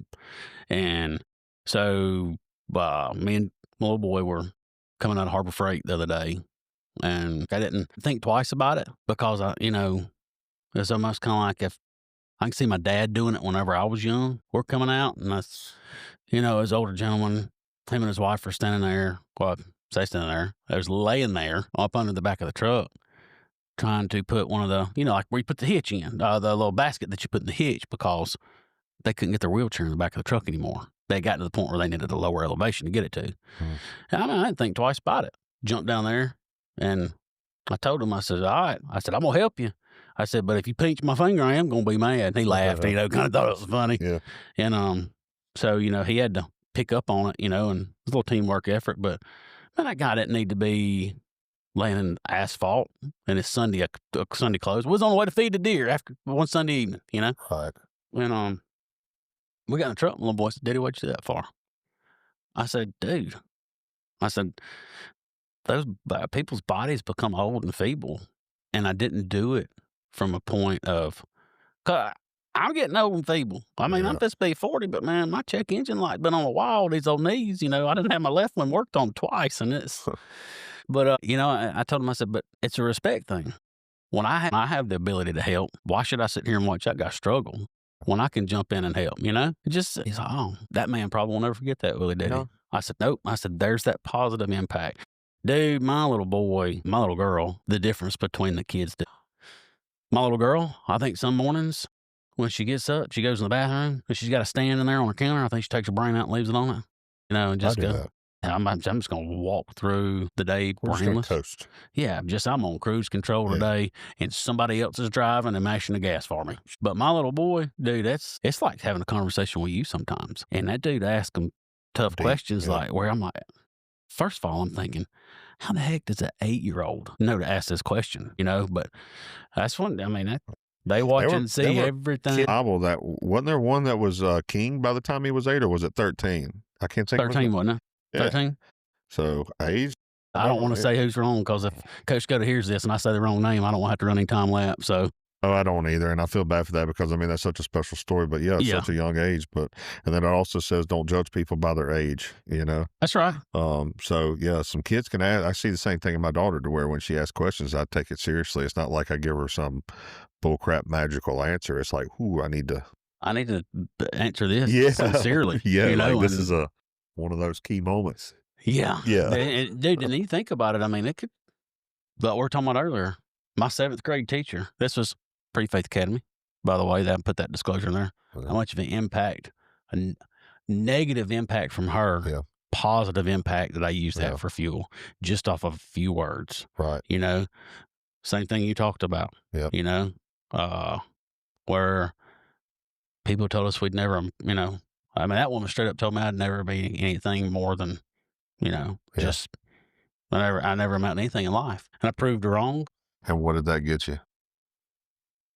Sometimes I was wondering, some days I wondered if she was right, you know, and No, those I'm mind talking games about- that we I'm talking talked about. about. That moment that you had when you proved her wrong and you let her know. You know, and you nothing. just, right. And you Nothing. just realized it was all for Self-satisfaction from me, not, I mean, I was worried about my feelings and my time, you know, and it didn't do anything for me. I can relate to you. Like I said, I had a person. It wasn't just one person. There's several people in my life made me feel that way. You know, and I'm sure everybody's going to face that. Like, you're going to have people sow good and bad seeds in your life. Yeah. And you just have to lean on the Holy Spirit to get you through. Hold on to Jesus with everything you got. That's the only, I can give that advice to anyone. It'll get you through anything. Hold on to Jesus with everything you got. When nothing else makes sense, he will. And dude, there's been times when I went through a point in time in life where I sat there and I thought, I'm like, has God given up on me? What got you to that point? Yeah, just, you know, I made a lot of bad decisions. Trey made a lot of bad decisions. I was, when I finished up with baseball, so, you know, I left University of Mobile, went over to junior college and, you know, to play there and get some eligibility back while I still got some reps in and stuff, and got hurt, got hit in the face, cracked my cheekbone.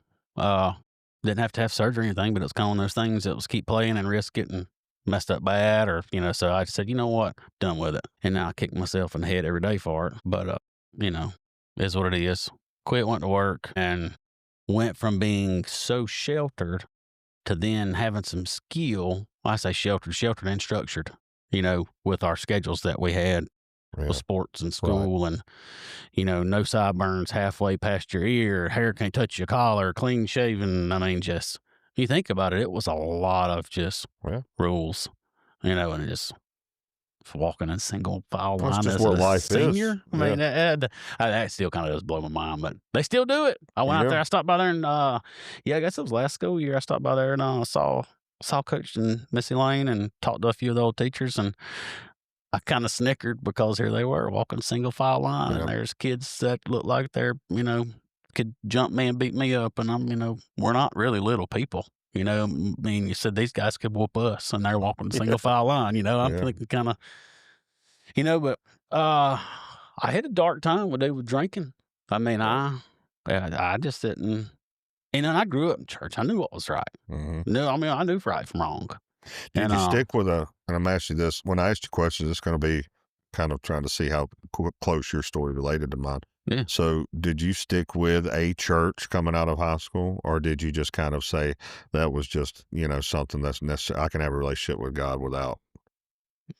I know it sounds true. I didn't care about church when I got out of high school. I mean, I was wanting to sow my wild oats and just live free, you know? So, no, And I mean, I knew better. Yeah. I knew better. And, you know, I had a religion class. So I'm like, I'm getting my little dose of Jesus for the week, you know, and I think, you know, I think God almost like give you a little rope. Yeah. So, hey, go ahead and see what's going on. Give you a little rope, give you a little rope. But I Yeah. mean, when you got that relationship with God like we do now, you know, and look, I'm not, by no means am I saying I'm a perfect Christian. I still screw up all the Oh, time. God, Thank God he's forgiven because I'm a sinner saved by grace, you Yeah. know. But he'll get you. And sometimes it depends on what it is. Are you obsessed or possessed with this? You know, Yeah. he'll let you get a little bit further, That's right. and then he gonna light you up. He gonna Yeah. snatch you right back. And sometimes that snatch ain't good. I'm not saying he's gonna snatch you in and say, you know, like, oh, come on back in here. We still OGs. He gonna snatch that rope up on you and strangle you off and say, hey, what's it gonna be, bro? I mean, have you ever had these kind of conversations with God just driving down the road? I feel like I've talked to him before, like just like we're sitting here talking now. Like, God, give me a sign, you know, or laugh about something with him because, hey, God's a comedian. I When you get believe God has a sense. It's hard to describe conversations with God when you're not in the moment, Yeah. because you Yeah. see him so vividly in hindsight. To where, yeah, I feel like I've had conversations without talking with God for a very long time. My mind's always focused on him and what do Yeah. you want and is this okay? And you know what I mean? Like I'm always have him in mind in every decision now that I make. And I even did when I was rebelling. I knew that something was watching me and I knew that this wasn't okay, but I just felt like I had to do it before I committed. It was just a weird part of me. Like before I commit, I have to do it. It was almost like a bachelor party before a marriage. And that's funny that guy calls our relationship a marriage. He's the bridegroom. And I'm starting to see that he's revealing that to me more and more lately on why it's not called a lifestyle. It's not called a religion. It's a marriage. It takes work. It is. And how you affect his heart when you cheat on him. You think about times when someone's betrayed you. That's what we do to him when we choose other things. Oh, yeah. I mean, like, I'm not going to hide it. If something ever happened between me and my wife, I mean, you know, it break my heart, dude. Yeah. I mean, yeah, I'm 6'1", 265, big old tough man.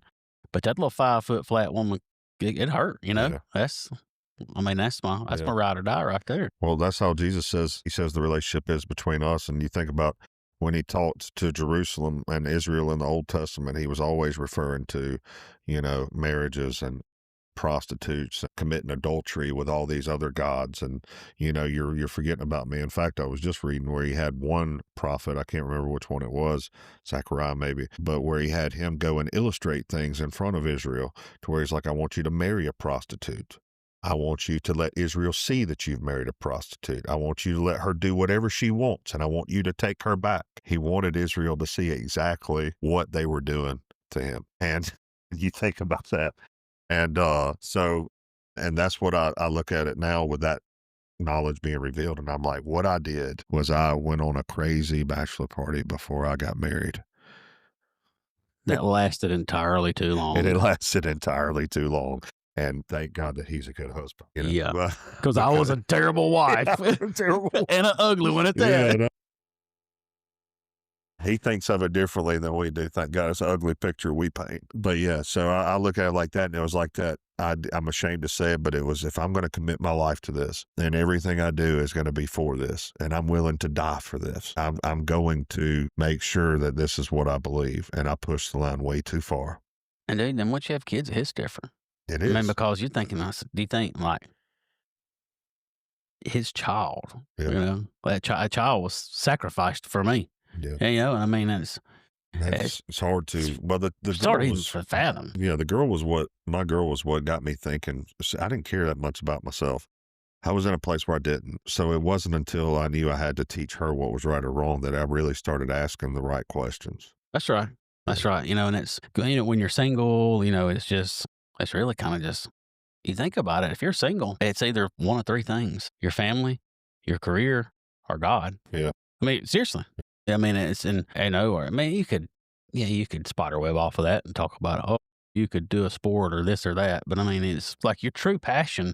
You know, some people become obsessed with their career, their family, you know. We're groomed to be that, Trey. Me and you were groomed for glory. We were groomed to be glory chasers. And that's the oxymoron and how wrong we get it as humans is, yes, we had some awesome godly men so into us, but we're still a victim of our society. Is that it's a society groomed to chase glory.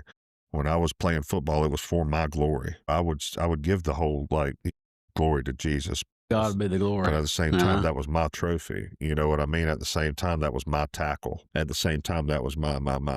You know what I mean? And we wanted to win at all costs. You know, like we were taught that. And that's really the opposite of what Jesus teaches. So we're sitting there, we're getting it sewed into us biblically, but then we're acting out the complete opposite.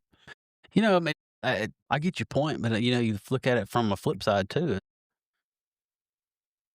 Team effort. We couldn't have won it, dude. I mean, That's right. we couldn't have won all those That's games we right. did without being a team. I mean, what? How many records did we set our senior year in football, dude? Yeah. I mean, But I know me, if I'm being honest with myself, like there was a part of me, and I can't speak for everybody. I can only speak for Chris. But there was a part of me that was worried about my stats. There was a part of me that was worried oh, about yeah. me, you know. And I got mad I never got a chance to kick a 65-yard field goal like I did in practice. You know, my little boy didn't believe me, and we ran into Kim Boatman was on staff out there then, you know, and we ran into him this past year, and I said, I said, Donnie, since you always, I said, yeah, I can't do it now. I'm not supposed to be able to do it now. And then Philip Rivers turns around and goes in there, you know, there you go. 44 years old, but Kim Boatman probably remembers me coming up and asking him what my stats were. That's the side of me that I regret. Where I was going with that was, I mean, you know, it's almost like as a Christian. I mean, you think about, could you do this world alone by yourself as a Christian? Or, I mean, how important is your support group that you have? I mean, your Christian network with people, you know, people that you can bounce. Because you got people you can call and bounce questions off of. Yeah. And then you got people that you can call and you can bounce God questions off of. And you need to know where their authority's coming from. That's right. That's right. Because if their heart's not in the right place, you're gonna be guided in the wrong direction. And God, He picked 12 disciples, right? He didn't just pick one. Jesus picked 12 disciples, and He told you, there was a verse that really stood out to me sometimes when the enemy corners you off and you get attacked, he's going to make you think that you're the worst, that you're the only one that's ever went this far. You're the only one that struggles with stuff like this. Everyone else is enjoying their lives.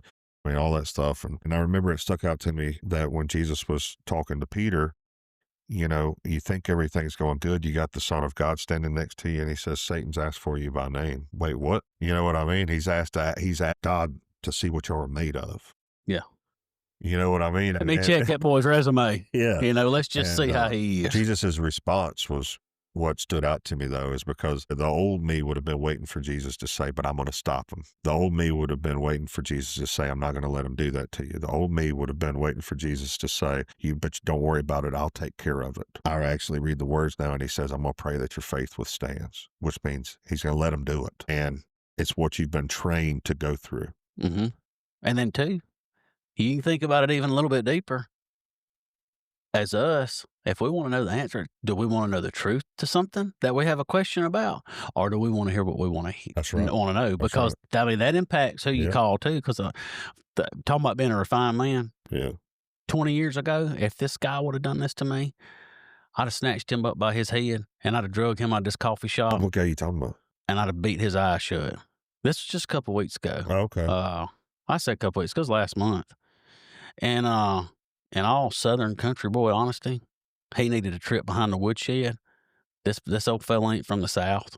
Yeah. And went to have coffee with him. I mean, I kind of thought we was kind of friends, you know. Yeah. I mean, we'd had coffee before, talking, you know, and it's funny because Austin Lee knows this guy too. Okay. And he asked me about him before. So, yeah, we sat there for like 2 hours, and he told me how wrong I was about all kind of stuff. I'm thinking like, okay, I can deal with that. Yeah. Big deal. My type of leadership is not for everybody. But when homeboy told me that I needed to reevaluate the way that I parent my kid, and I take a lot of pride in being a good daddy. Am I tough on my son? You dadgum right, I'm tough on him. He's going to be a gentleman. He's going to be respectful. And, you know, we ran into his teacher here a couple weeks ago when we were out eating on a Friday night, and she hugged him and was telling us, you know, this is such a little angel. And I said, well, I guess he uses up all his angel at school, doesn't he? You know, and she just started laughing. Being trained at home. Yeah. And, you know, and that's just, but when that guy 20 years ago, because I used to fight or flight. Yeah. You know, I was going straight for a fight every time. Yeah, me too. And now, but I mean, it's just a refined man. That's why, I've been through the refinery, Yeah, that's right. I sat there and I just listened to him because I knew it wasn't true. Right. But like something like that did get in my head, and I asked my wife about it. And that night, I said, look, him telling me how wrong I am about this other stuff, whatever. I mean, what's this dude know? It's one of the parents on our ball team. Let me tell you something. This daggum travel ball is You don't even have to say anything. huge sport. Oh, That's when sports gets touched. Yeah, and here's the bad thing. It's not the kids, it's the parents. That's right. That's what makes it bad. But but one pretty decent little coach, Plus, I just want to have a positive impact on these kids. That's right. But you want to do what Coach Scota did for you. Yeah. Yeah. And what's funny about that, me and Coach talking about one day, and out of all things for Coach Scota to say, he said, "You ain't got to be tough on them." Ha! I said, "What?" I kind of laughed. I said, "What?" Because as you get older, you see Nick Saban doing the same thing to where all of a sudden it's like you start easing up, and grandparents do it. My mom don't even remember whooping me, I don't think. Stuff that I would have got my life ended for. Yeah. My kids get laughed at about it. And I'm thinking, like, where was these people at whenever I was grace? Yeah. When I was balled up in the corners thinking that I was supposed to die, And it's different. It's our grandbabies. Yeah. It's wisdom, man. And I mean, you just naturally, I think, start getting more graceful as you get older. It has to be. Oh, it does. And I mean, it changes, but just like was said, situation. I mean, that guy to sit there and challenge me at my fatherhood, Which is an overstep. Yeah. Yeah. And I asked my wife that night, I said, "You think I'm a good daddy?" She says, "Do what?" I said, "You think I'm a good daddy?" She says, "Absolutely." So are you tough on them sometimes? Yeah. But, it's kind of the thing, I kind of live by something. Hey, we talked about it. All right, you mess up. Talking about my kid. You messed up with something. Yeah. Let's talk about it. Here's why we do it. Here's why we don't do it. Here's why, now is your chance to correct. That's right. So you can fix it from here on out. But if it happens again, I got to step in and fix it. Right. That's part of my parent, So I teach them now, or a judge and a lawyer teaches it to them later down the road, or a serious situation. That's between you and the Lord, unless somebody sees something like just getting beat up or something, like there was an incident with the Cottage Hill lady or whatever to where someone just saw gosh, that was... I have not even watched that. Have you not seen it? No, I don't want to. I mean, I've been offered to see it, but just the description, I'm like, it sounds like it was too much. I saw it. I mean, it was... I think when it comes to parenting, a little much. Of course, I beat myself up to girls no matter what I do. When I talk loudly and sternly, I feel bad. But at the same time, I think that your kids see your character. And I think that if you don't do it often, I think it's going to hit a lot harder when you do get mad. You know what I mean? Like, because we're all human, we're going to get mad. But just trying not to let that be the only part of you they know. See. And especially, it's just like you said, like, not letting things get under our skin and not letting it be emotional, letting that keeping your calm while you're talking to them and letting them know that, hey, I'm getting mad intentionally. This is not accidental mad. I'm mad because you need me to be mad right now. Yes. And some people, like we talked about the toxicity of people earlier, some people thrive off of seeing a reaction. Yes, they do. Well, I can tell you who thrives off of a reaction, whether the people know it or not. That's the enemy. Oh, 100%. Yeah. 100%. Working through somebody. If someone lives for the reaction, like, you need to go talk to a preacher. Absolutely. Absolutely. We need to go have some soul searching. Absolutely. So what got you to, you said you had some drinking moments. I know, like, with me, one day I'm going to give my testimony on this podcast. Like, it got really bad. I mean, like, when I started drinking, the ideas that would hit my head of things to do started getting worse and worse and worse. And in fact, drugs got involved. One of the big things that led in the enemy was a psychedelic.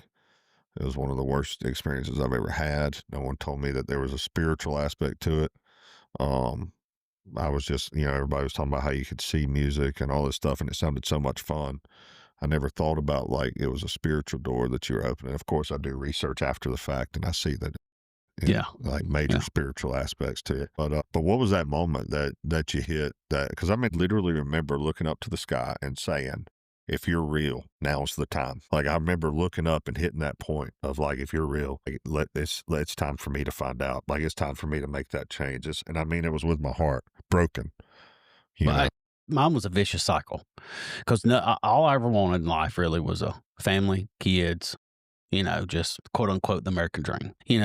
Because that family's important to me. It really is. I mean, it means the most to me. And when I say family, I ain't talking about genetically or blood tied, because I got a family that if I see them coming, I go the other way. Yeah. Blood family. Right. But then I've also got family that's nowhere close to being blood related that I go to war for. Right. But it was a vicious cycle. I had it figured out completely. I mean, I still prayed because I felt conviction every day. I mean, because just every day. Yeah. I do something wrong every day. Do something wrong all day, every day. I'm like, golly, man. And like I got to a point, like I was saying earlier, where God given up on me, because I knew he really didn't do that, but I was that deep in You felt you deserved it. yeah. I mean, That's what like, you deserve. why would this? I mean, I've broke code with him so many times. Yeah. Why would he still stick around for me, Mhm. And, but I wanted, I wanted a family, I'd meet somebody, try to force a relationship to work, Yeah. and it would just, hit the tanks.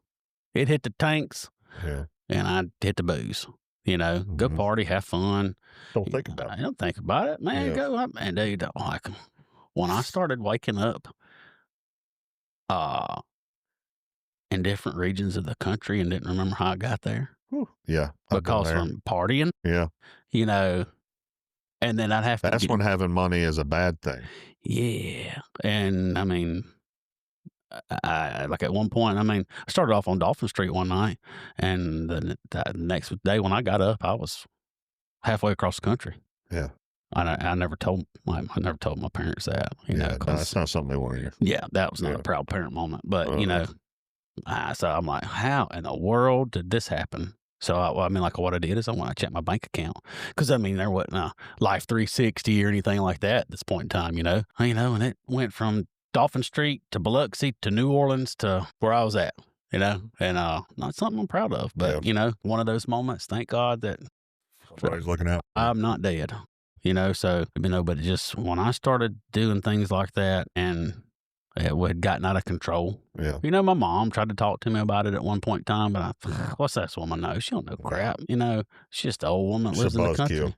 Yeah, I'm like, Yeah. man, whatever. I'm having fun with the boys, Uh-huh. Work 2 nights, get off, never even go to sleep, go, get in a bottle and get on a boat and drive, leave and go 70 miles out tuna fishing, stay up for a day and a half off of vodka and Red Bulls. Right. Come on. I should have been dead. Yeah. Hey, something. Yeah. Listen, my story. Every day you're here lets you know that your story's not done. That's right. My purpose is not done. No, he ordered your step. Yeah. God knows from the time you're born to the time you pass from this earth. Yeah. He already knows that. So if I'm still here, I probably need to be doing what I'm supposed to be doing for him, because my reason I'm still here is because he's allowing that to happen. Does that make sense? Makes total sense. It's because there's an impact that you're supposed to have on his behalf. Yeah, and I That you have haven't not had always yet. done that. Yeah. And and it, kind of, I was able to. I got married, by early 20s, Mhm. and that kind of went south. That was almost like a real life Jerry Springer. It Yeah. was rough divorce, and there was a child involved, and just bad situation. And I had a relationship from high school that still would rear its ugly head all the way with every relationship I ever had. Yeah. It was like this. That was a relationship that I should not have been involved in high school. Yeah. She was, but that was almost like, when it happened in high school, when I was younger, it was almost, I don't know, kind of like sexual hostage Yeah. in a way. Yeah. It got to the point where it was like, you're going to meet me here at this time, at this place. Yeah. Or I'm going to tell my husband Well, that's about not like a sexual hostage. You were. yeah, I was. So I mean, like, and I say that to say this: if anybody out there is facing that, bro, say something. Because the things that does to you mentally, not only the physical aspect of the expectations it puts in your brain, but the mental side of it, it's terrible. I mean, it was, I was good friends with a female teacher from Faith Academy. Yeah. I mean, good friends. That's it. And she was a godsend, for my mental well-being then, because I was being preyed on by this predator. And like, I never told my friend about that, but I couldn't. And I could have, but I knew the repercussions at the same time. This woman had me brainwashed. Like, I knew she would have gone to prison for what happened. Yeah. The woman that was manipulating you, not the correct. The woman that was manipulating me. And my teacher at Faith, she was the one you were confiding in about the situation? I couldn't talk to her. I wouldn't talk to her about it. I could have it, but we're friends. But what I'm getting to is like this woman, the woman that was preying on me is like, I guess you'd say a sexual predator. I mean, she was 32 and I was 16 when it started. So yeah, that's considered a sexual predator. Yeah. But this was the summer after I graduated. Mm-hmm. This lady called the school anonymously and said, made accusations towards me and my teacher that I was close with, none of which were true. Yeah. And so Teach called me one day and says, hey, I can't really talk to you anymore. This is what's going on. And it was all fabricated. And it was, she couldn't have me. The one that made the call, she couldn't have me. So she didn't want nobody else to have me. And that followed me through life. Yeah. Until I remember hearing that rumor and I believed it. I'm just going to be honest with you. Yeah, it was truth it was none of my business. But and I defended this lady because she was a saving God. I mean, she was like one of my angels to me. She was awesome. Yeah. And I mean, I'm sure some people that hear this podcast, they'll probably speculate, So that's all right. They can. And guess what? If they want to know the truth, call me. I'll chop it up with you. Yeah. And I'll tell you the truth. I don't have a problem looking you in the face and telling you the truth. Well, at this age, there's really no point in pontificating. I mean, it's but it was she was that good to me that I'll still defend her honor to this day. So how did that affect you? Just curiosity, because there's some I've talked about before on the podcast, and it's cruelty disguised as humor. And I think we've all dealt with that, especially in sports. You remember how psychotic the initiations were in high school when it came to sports. We could have a podcast just on that. A day's worth. Yeah. But there's such thing as cruelty disguised as humor, as to where you can be as cruel as all get out, and then you can call it humor and get away with it. Well, they call it, that's like dark humor. That's what it was referred to, dark humor. You can own somebody and then just saying, I'm just messing with you. But the thing that you're messing with them about is something that's possibly really affecting the person. So did it affect you at all when you would hear people? Yeah, it made me mad. I mean, it did, because but you had somebody that was really, in all honesty, just trying to do something good for somebody, and likewise with me. And she could have gotten a lot of trouble if that would have ever, If there was any, if it had been true, then yeah, she could have got probably teaching license pulled, everything else, jail. Yeah. But that was the thing. None of it was true, and it did get in my craw and make me. It made me mad because it was somebody as sweet as her. But now that we're older, you realize that her doing a good thing and being a good steward for the Spirit, and you look at the other half of it that was starting that stuff. Yeah. That was the enemy. Yeah. Trying to go against her good deeds. She was. And he was also trying to own you through somebody. Yeah. And I was now, but the one that was, and dude, you got to be careful where you go to church. I know we talked about pastors, but this woman that did this was somebody I grew up going to church with. Right. I mean, how scary is that? That's and scary. It was kept secretive for a good few years because it went on that whole time, but when she got ready to be done with it, then it got, it was exposed. And I'll be honest with you, dude, it had gotten to the point that when me and my wife went on our first date, me and my wife I've been married almost 10 years, but we went on our first date.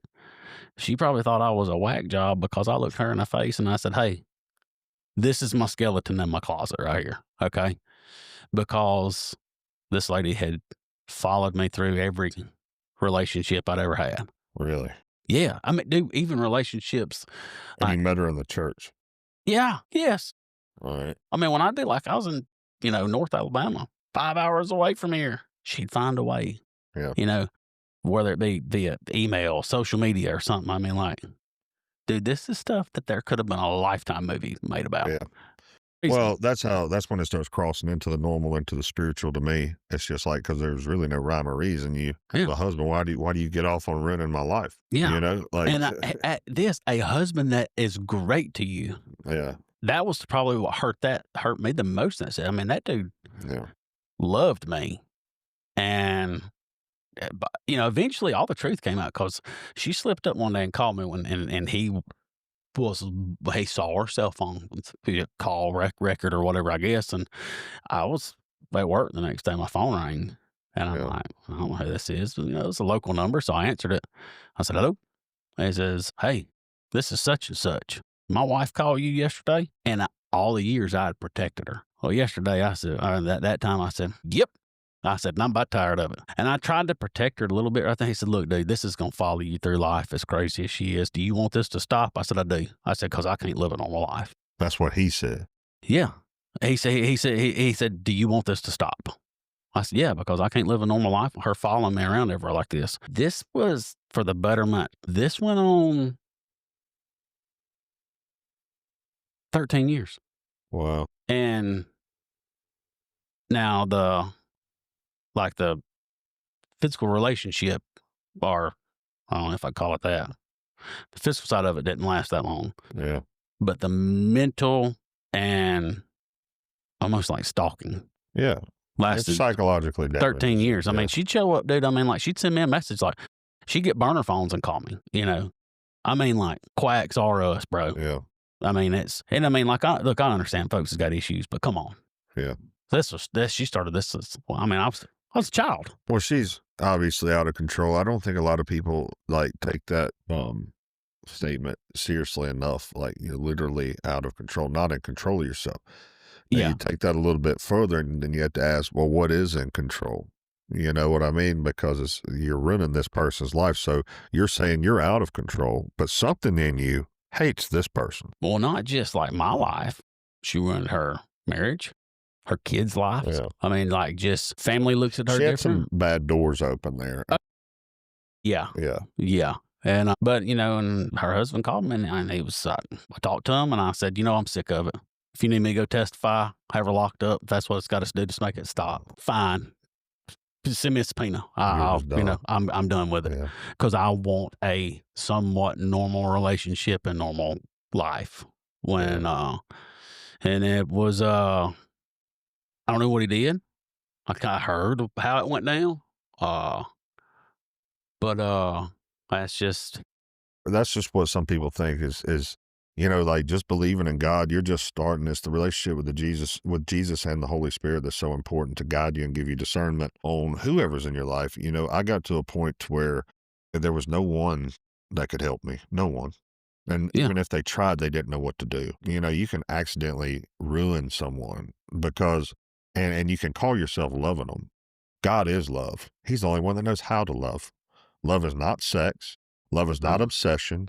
Love is not any of these things. It tells you what love is in the Bible. So exactly. the reason it says love the Lord your God with all your heart and love your neighbor as yourself is because you can't do one without the other. That's right. You can't love your neighbor without loving God. You'll accidentally destroy him. Now, the lady like this could probably trick herself into thinking that she had feelings for you, or that's what they call it, feelings for you, until you take those feelings and you can shove them. Shove them, buddy, because guess what? Yeah. Feelings get you in a dark spot. That's it. And we're not supposed to operate off our passions. It tells you that in the Bible. There was a verse I was thinking about as you were saying that. I'm just going to read real quick because, in this day and age, a lot of people are asking about, is the church doing what they're supposed to be doing? And a lot of people have dealt with church hurt, me being one of them. Oh, church hurt, man. We'll get there in a minute. Yeah. Church hurt, boy. That hurts like no other. This is the reason, and I want to.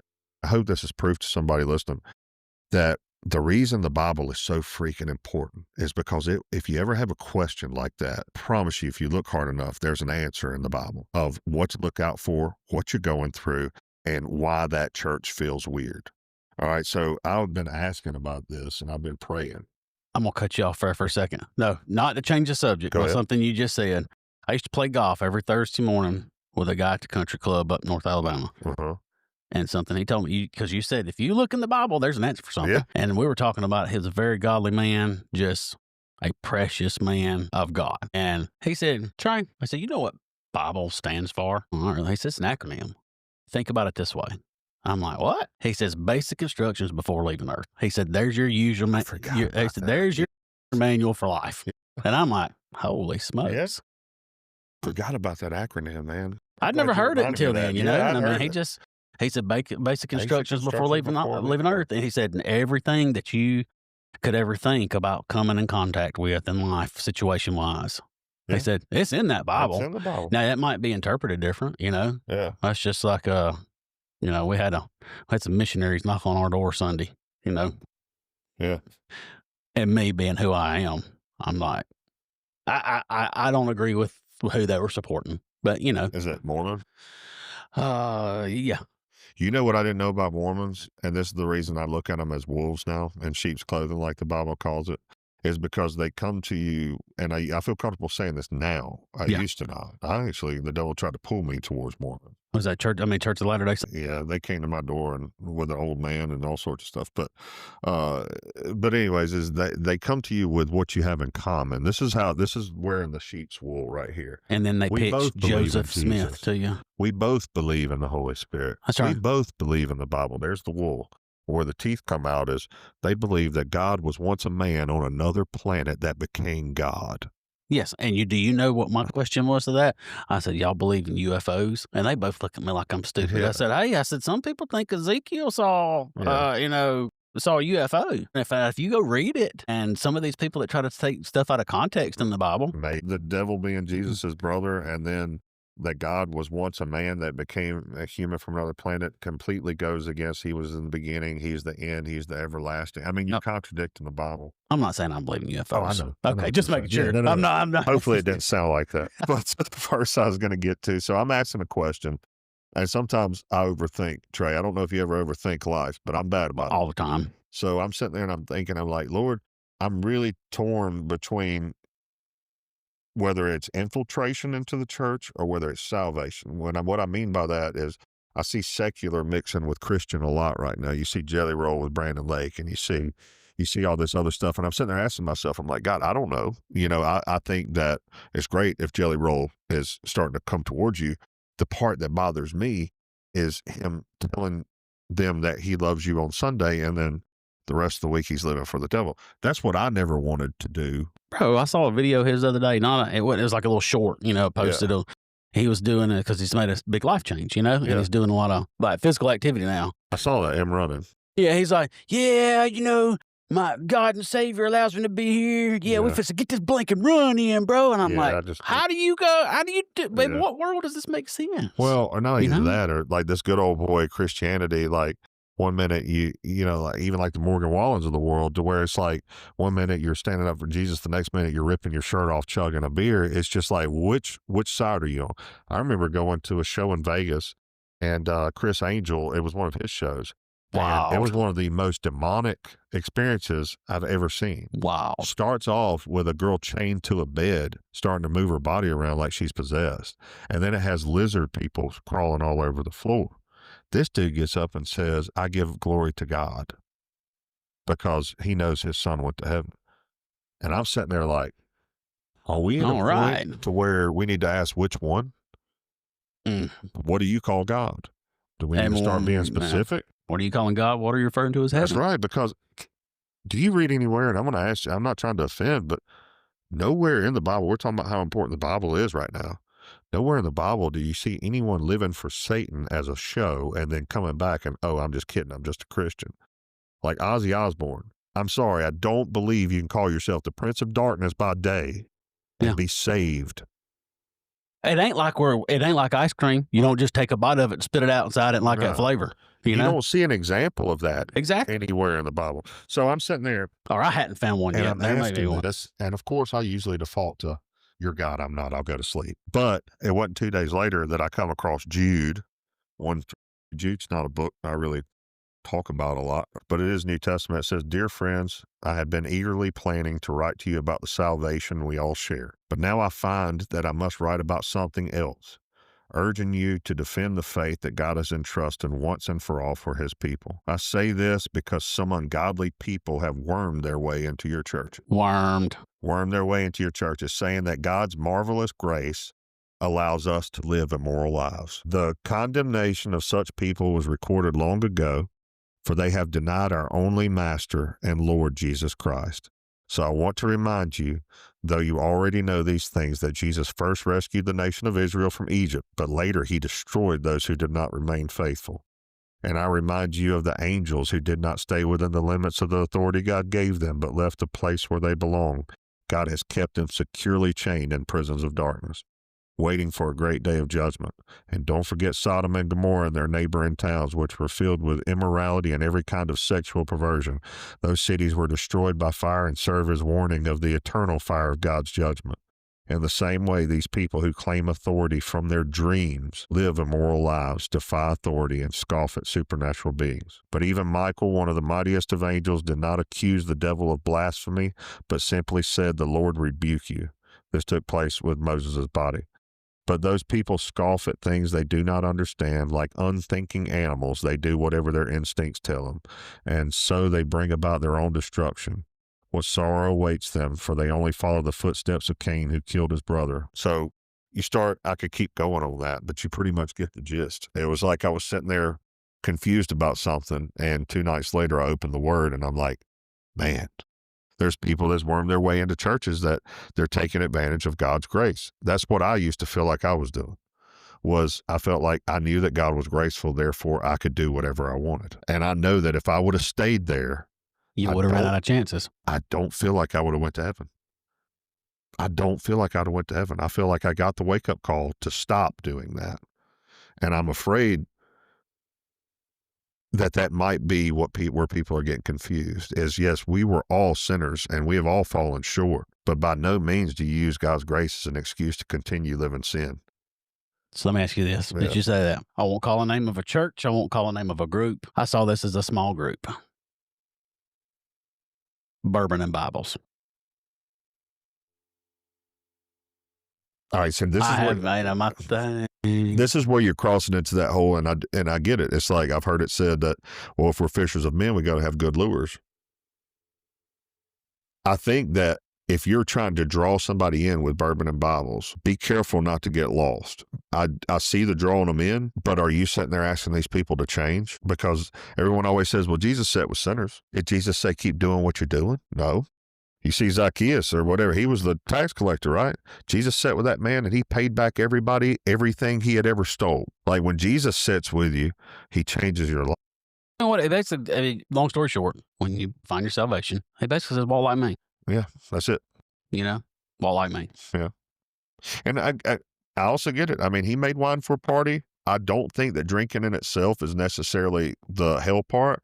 It's what I saw people do was you would use the scriptures that prove that you could drink to justify getting drunk. Justify. Yeah. And to me, it was like, when I saw that, it was almost like secular propaganda. But at the same time, this is one of those churches that I feel that they've turned it into a business. I'll have to admit, I have watched a show because I heard so much about it. Righteous Gemstones. Dude, it's a comedy with Danny Baker, but it's so much stuff that you read and hear about in these mega churches is identical to what you see on that show. Drugs in the church, sex in the church, cover-ups. And it's raunchy now. It's a raunchy comedy. It is. And the only reason I couldn't watch it is just because it's almost like the devil mocking what he's done. Yeah. Because he would be the one behind that. And it's, it's terrible, but I'm like, just you sit there and watch it and you're like, yeah, it's funny, but the sad part is that's the truth a lot in these places. Yeah. These people are being, are they false prophets? Are they being led by the lost? Yeah. Well, what is it you say? You follow me, you're going to hell? There's no more truth than that. Because, we're vessels to be carriers of his word. And you heard Paul scold people for saying, I'm followers of Paul or I'm followers of Apollos. you heard him say, we're all followers of Jesus Christ. Let me tell you something out there, podcast world. You following this one right here? You going down a bad road. No. And but we have to take a lot of side steps and a lot of prayers. But that being said, I don't believe we get anywhere by being critical of the church. It is what we've got to work with. That's what we got to work with, and that's where you got to. I mean, Yeah. There, I think, like modern day time, like church time, there's no more importance than really knowing what it says in red and black and making your decision off where you want to go to church at, because, dude, I don't want to go to a rock concert every Sunday. I mean, this Right. past Sunday, I'm sitting here and me and my wife I said, can we not just have church? Yeah. I got a woman that's standing in front of me and for church marketing that's got a camera with a lens long enough to a Hubble telescope ain't got nothing on this rig. Yeah. Taking pictures, and it's for marketing for the church. Yeah. And I'm just God don't need all that to move. I saw that firsthand too. Like our church has good musicians. You can go to it is awesome when people are really talented. I'm not going to lie. It's awesome. Like Hillsong United and all that, you can get down. But I saw the Holy Spirit move just as powerful in Guatemala, and some people were a little off key. That's all I'm going to say. But some people were a little off key.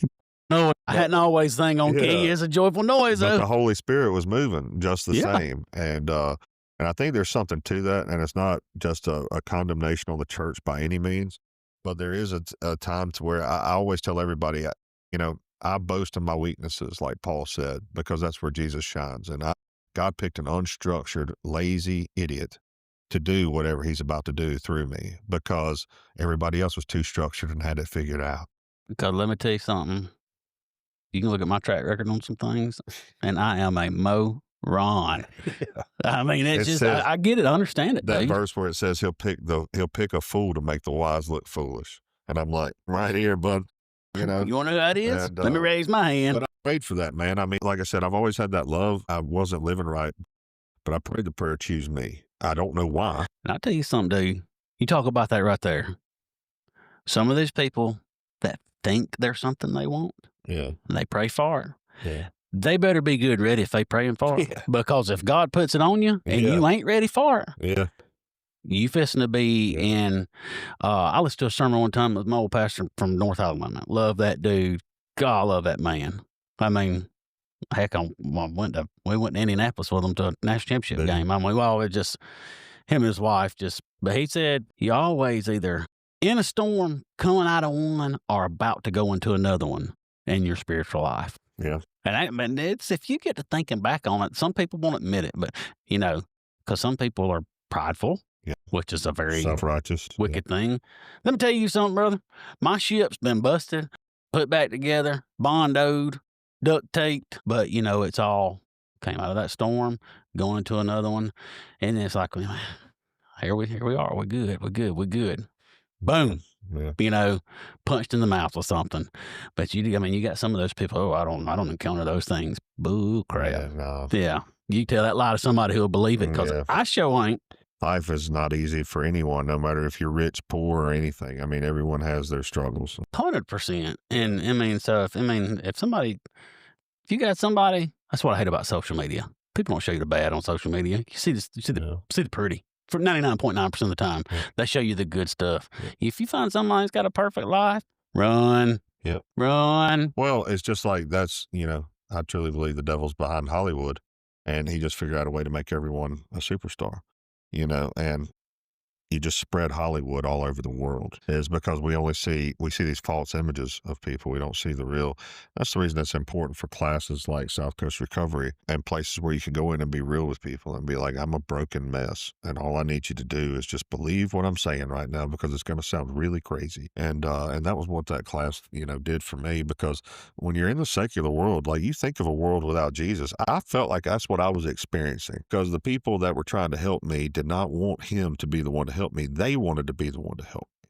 And it scared me to death. Yeah, they want to help you so they could get their little pat on the back. They could have their self-righteous feeling. I know the Jesus stuff, but anyways, let's get back to checking the boxes. Yeah. Let me tell you what you need to do. Yeah, absolutely. And I was just like, man, so even the therapist, like, I could hear the pattern of questions they were asking, and I knew that this pattern had been asked to me before. And I was like, man, you aren't even looking at me like a person. You're not even really listening to what I'm saying. You're just listening for certain trigger words. That's right. certain words so I know so which way that to you go. can know which way to go. Here's my flow chart, and I'm looking at my Absolutely. work. And so the last thing I want to do was talk to someone that was educated in it. But when I walked in that class and it was just people with a heart for Jesus that wanted to truly help people was when I first started hearing heard. And that's the reason we're the hands and feet. When I stepped in that room, Jesus was there to listen through those people. Well, those people have been broken. Yes. They're raw. Yeah. You know, they're real. They've been right there where you're at. And as long as they could admit it with themselves and felt comfortable with really, truly wanting to help, not for self-satisfaction, but just to get somebody back on the right track. Those are real people. That's your OGs that's helping you out, you know? It really And, is. That's the reason I still go to that class 2 years later. Every Thursday night, I've been going for, just because I know there's going to be someone else walk in and you can see it and you can see they're broken. And then it takes about 2 weeks of having people listen and sow the word of God into you, sow the love of Jesus into you, and the life comes back into their eyes. And look, I ain't gonna shake no sticks about it. I was an alcoholic. Yeah.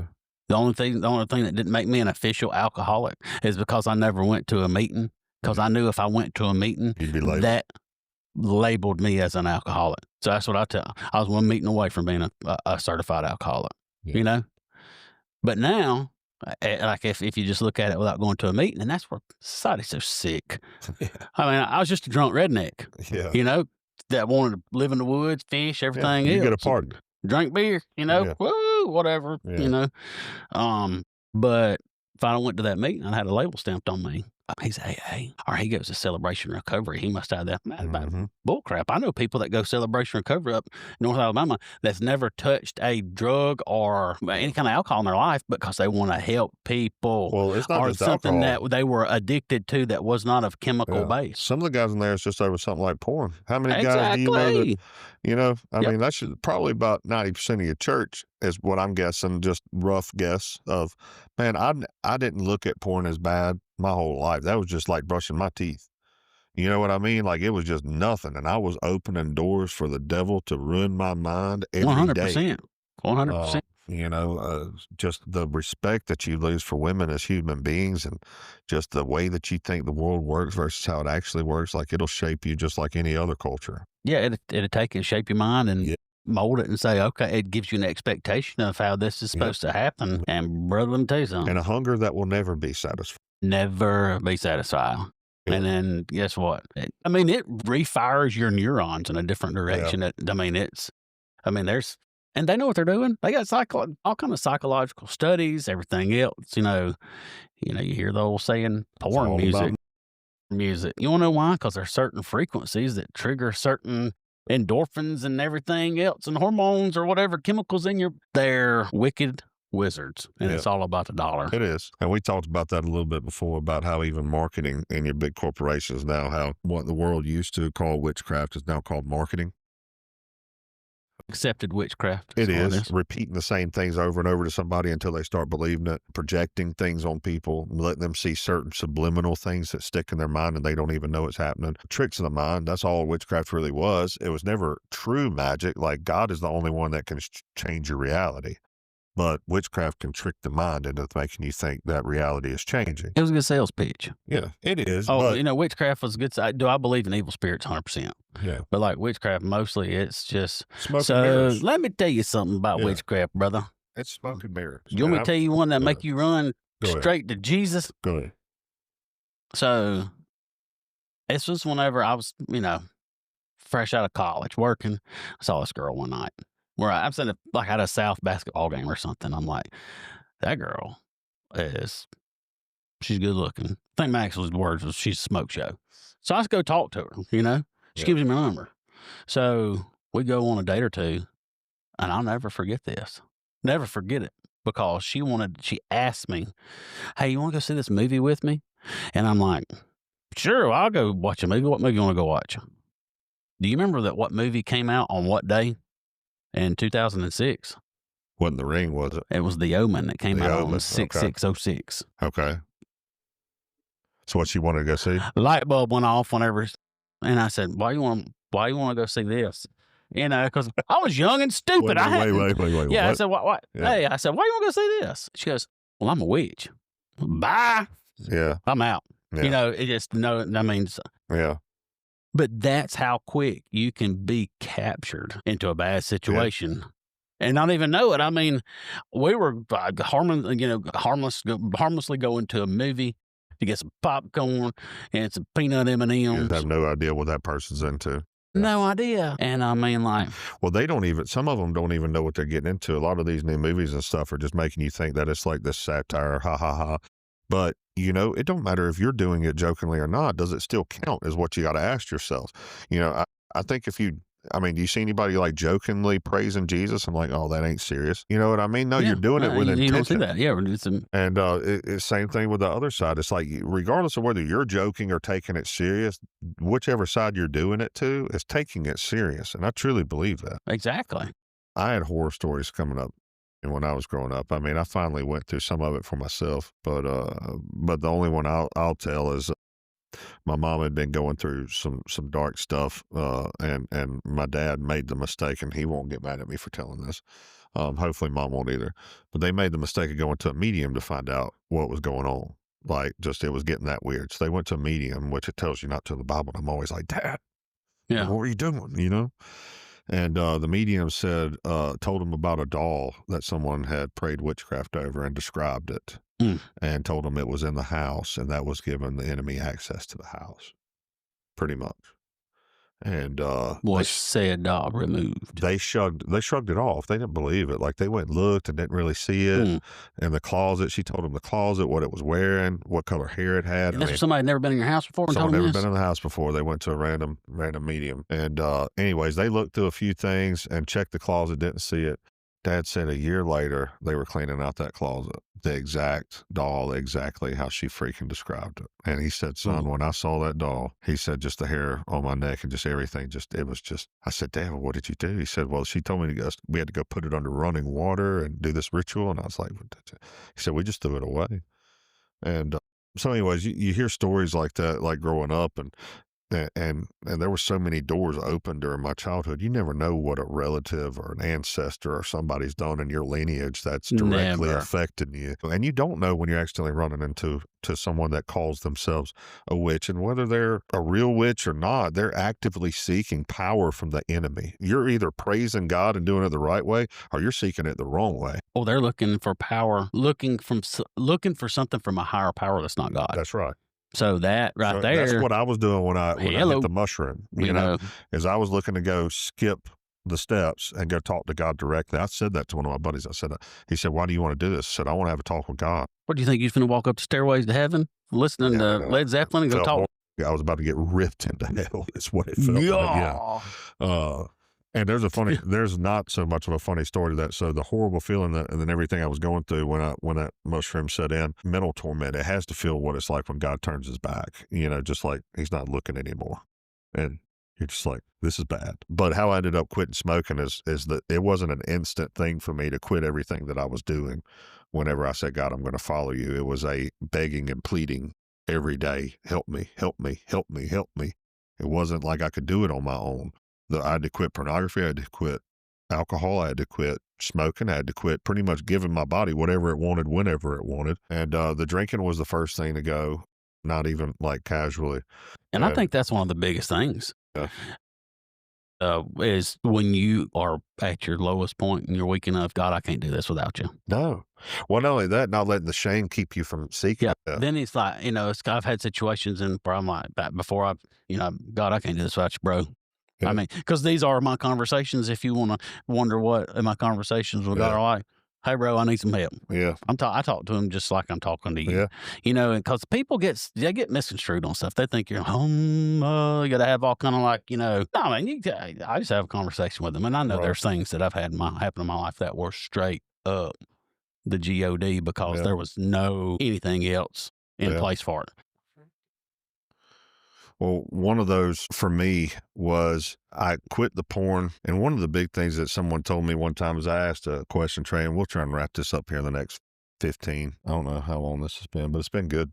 Oh, I've enjoyed this, dude. I have to get more guys on from Faith or that I actually have a past with. Hey, we need to have a reunion episode. A reunion episode? That'd be good. You, Philip, Dusty. Dude, do you know how fun that would be? That would be fun. And, if we could get I'll tell you what, if we could get him to Coach come in here and James. talk with us, talking about an impactful man, Yeah, that'd be fun. that would be fun. We'll talk about it. One of the big things that someone told me was I asked what made David after God's own heart, because he did some really bad stuff that I wouldn't even imagine doing. And someone told me, it said, well, if you read the Psalms, he kept coming back and he kept begging God not to leave him. Yeah. And He literally begged for mercy time and time again. It changed the way that I was fighting the battle, from watching the porn and making the mistake and hiding from God for a week or two, to where just as soon as I was done watching the porn, I said, I'm going to just go ahead and say, I'm sorry right now. I messed up, but I don't want to leave, and I don't want you to leave, and it just started changing. All of a sudden the desire starts going away. Yeah. Because you're not feeding that. It was a weakness of yours. And like we had talked about before, the enemy finds a weak spot. He does. And he comes to it and he sees that and he's like, he's sitting there licking his chops, bro. Yeah.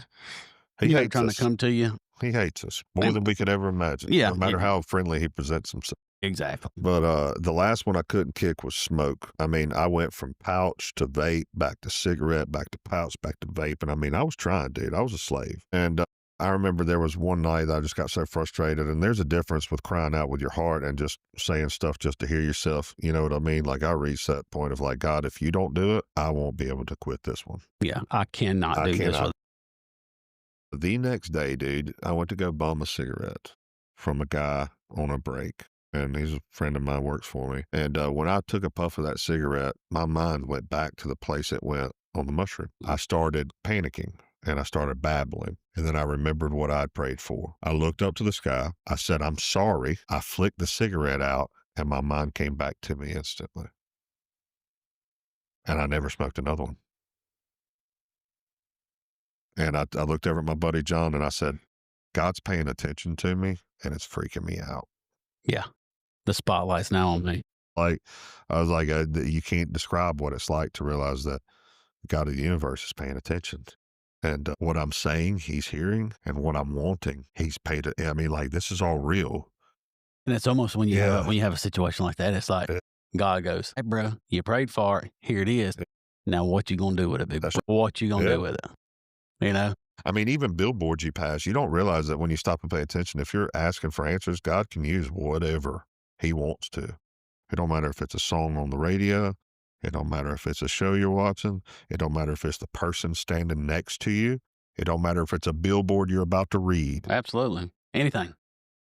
Whatever he wants. And I've had it happen so many times to where I would be like about to pass a billboard. I remember when I was mad at God for having to quit smoking, and I saw a man looking so happy with a cigarette in his mouth walking in the gas station, and I just said, how come I have to quit? Yeah, I saw him with it so happy. I have to quit. And I crap you not, when I looked to my right, it was a sign, and you'll still see it on Highway 90, that showed a cross, and it said open doors. And I knew exactly what he meant. That's because every time I smoke, I'm opening doors. I'm opening doors to my mind, and it was just crazy to know that God could communicate with you like that. I remember the radio, when I asked God what was one of the final, because when you don't want to quit something or do something he says, you'll just ignore it. And you just pretend like he never said it, right? Yeah. And then I remember that the enemy still had access to me, and I could feel the torment. Was the desire there for, it's like a flow chart there? Am I desiring to quit? Am I desiring to feed what I want? Or am I desiring to actually do what God's wanting me to do, So yeah, it was a choice. There you go, big boy, make your choice. It was truly between giving the flesh, and it still is, giving the flesh what it wants versus the spirit. The spirit wanted to quit, but the flesh was weak. Yeah. Right. Just like Jesus, when he can relate to us, he said, the spirit wants to be crucified. But the flesh don't want to be crucified. The spirit is willing, but the flesh is weak. Yeah, think about it. Because when you think of crucifixion, you think of Jesus being out of the cross. You ever stuck a nail in your hand, bro? I stuck a screw in my hand one time. Foot. I see the scar right here? We call it a nail. It was a spike. Yeah, it was like a railroad. Yeah, absolutely. Something that was hammered out on the blacksmith. Yeah. He's almost making had the fire different hot, nails than Lowe's. Yeah, them wasn't 8 pennies, but you talk about, analyzing stuff. My mind goes there sometimes. And, when you're reading in the Bible or, like, have you gone to the Ark Encounter yet? Oh, bro. Good. It's putting stuff from our little books that we have in children's church. Making it come to life. And then It'll change your perception on a lot of things too. Yeah. It wasn't all unicorn. Where is it at? It's up Mark. It's just south this. I think it's in Kentucky, just south of Okay. Cincinnati. But it ain't all unicorns and rainbows like the little coloring books made it out to be, bro. But it even goes so far as showing like the buoyancy of the water when you would go up and down. Because, you think about all these animals on the ark, you have this stagnant, all this bowel and urine and everything else. And, you had humans on there too. But they had these big vents that whenever you would go up, it would like pull this almost like a wooden plunger down, kind of. And then when it would go back up and it used the force of gravity and I guess inertia, changing and the force of the water, forcing that, because it was like a forced air system. It was pretty cool. Yeah, I had to go see that. I am planning on going to Israel in November. Really? Yeah. That'd be a cool trip. Yeah, it'd be a dream trip. Man, I do good to get out of Alabama, much less go to Israel or out of the country. I want to see some stuff. Guatemala kind of put a hunger there to kind of start a little fire. Well, and I'm praying it's a fire that starts for a lot more people because I do feel like the United States has kind of poisoned their minds a little bit. Too much of anything is a bad thing. And I just kind of feel like just being able to have whatever you want, whenever you want. Instant gratification. It's not a great thing to have. Oh, it's just terrible for... It teaches it teaches you how not to be patient for stuff because you hear people that pray for patience, which to me, in my eyes, is a very dangerous thing. Yeah. Praying for patience. Yeah, because you got to learn it somehow. Yeah. And I think a lot of the reasons, is that right there? Oh, yeah, your phone. That's instant gratification if there ever was one. Yeah. And it's like, but what's the old saying? Anything worth having is worth waiting for? Yeah. Do you have to wait for anything? You got Amazon Prime in 2 days, sometimes 1 day. If you need an answer, you don't have to go to an encyclopedia and look it up. Yeah. You don't have to wait till you get home to make a phone call and ask something. Well, the cycle that's actually happened here is that money has always been money and sin go hand in hand. If you've never noticed. Absolutely. So now it's been figured out that laziness and money go hand in hand. So the less we make them move, the less we make them think. That's where the money's at. Bro, so I've got it. And you're spot on because like one of my things that I have with my brokerage, we got to set up where these people don't have to get out of bed if they don't want to. All they need is a laptop and Wi-Fi, and they can work and make a very good, be very successful. And but what was one of the things that we talked about earlier in the podcast that's so important is this human connection right here, is actually being present, and society is going towards that's not needed. That connection's gone. Yeah. And that's one reason, so when I left my old career that I was in for almost 2 decades, and went into this business, people like, how have you been so successful? I said, it's back to the roots. I was out in home office in Texas when I was in corporate insurance before I went out on my own, hit number 1 in the country. Right. And they're like, I had CEO ask me, he's like, what's your trick? Yeah. I said, what do you mean, what's my trick? And he says, what's your trick? And he said, you hit number 1 in the country? What's your trick? I said, treat people like I want to be treated. There you go. They said, do what? I said, yeah. I said, treat people how I want to be treated. Yeah. I said, as elementary as it sounds. Yeah. I said, but if you treat these people good. That's why God's connected us, Trey, is because that was my exact answer to a lady at one of the conferences. And she said, so what's your story? I said exactly what you just said. And she goes, that's not normally what you hear. And I go, if I say anything else, it's not true. Get some big psychological thesis or some kind of I didn't feel right saying out of me, blood, sweat, and tears because A, it would have been a lie.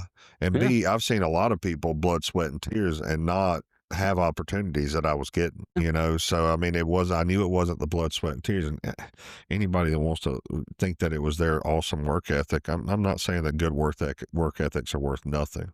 But I am saying when you start seeing once in a lifetime stuff, it has nothing to do with your work ethic. There's something larger at play. Let me tell you something, brother. I ain't lazy. I'm efficient. I'm efficient. Yeah. No, man, I've definitely been blessed.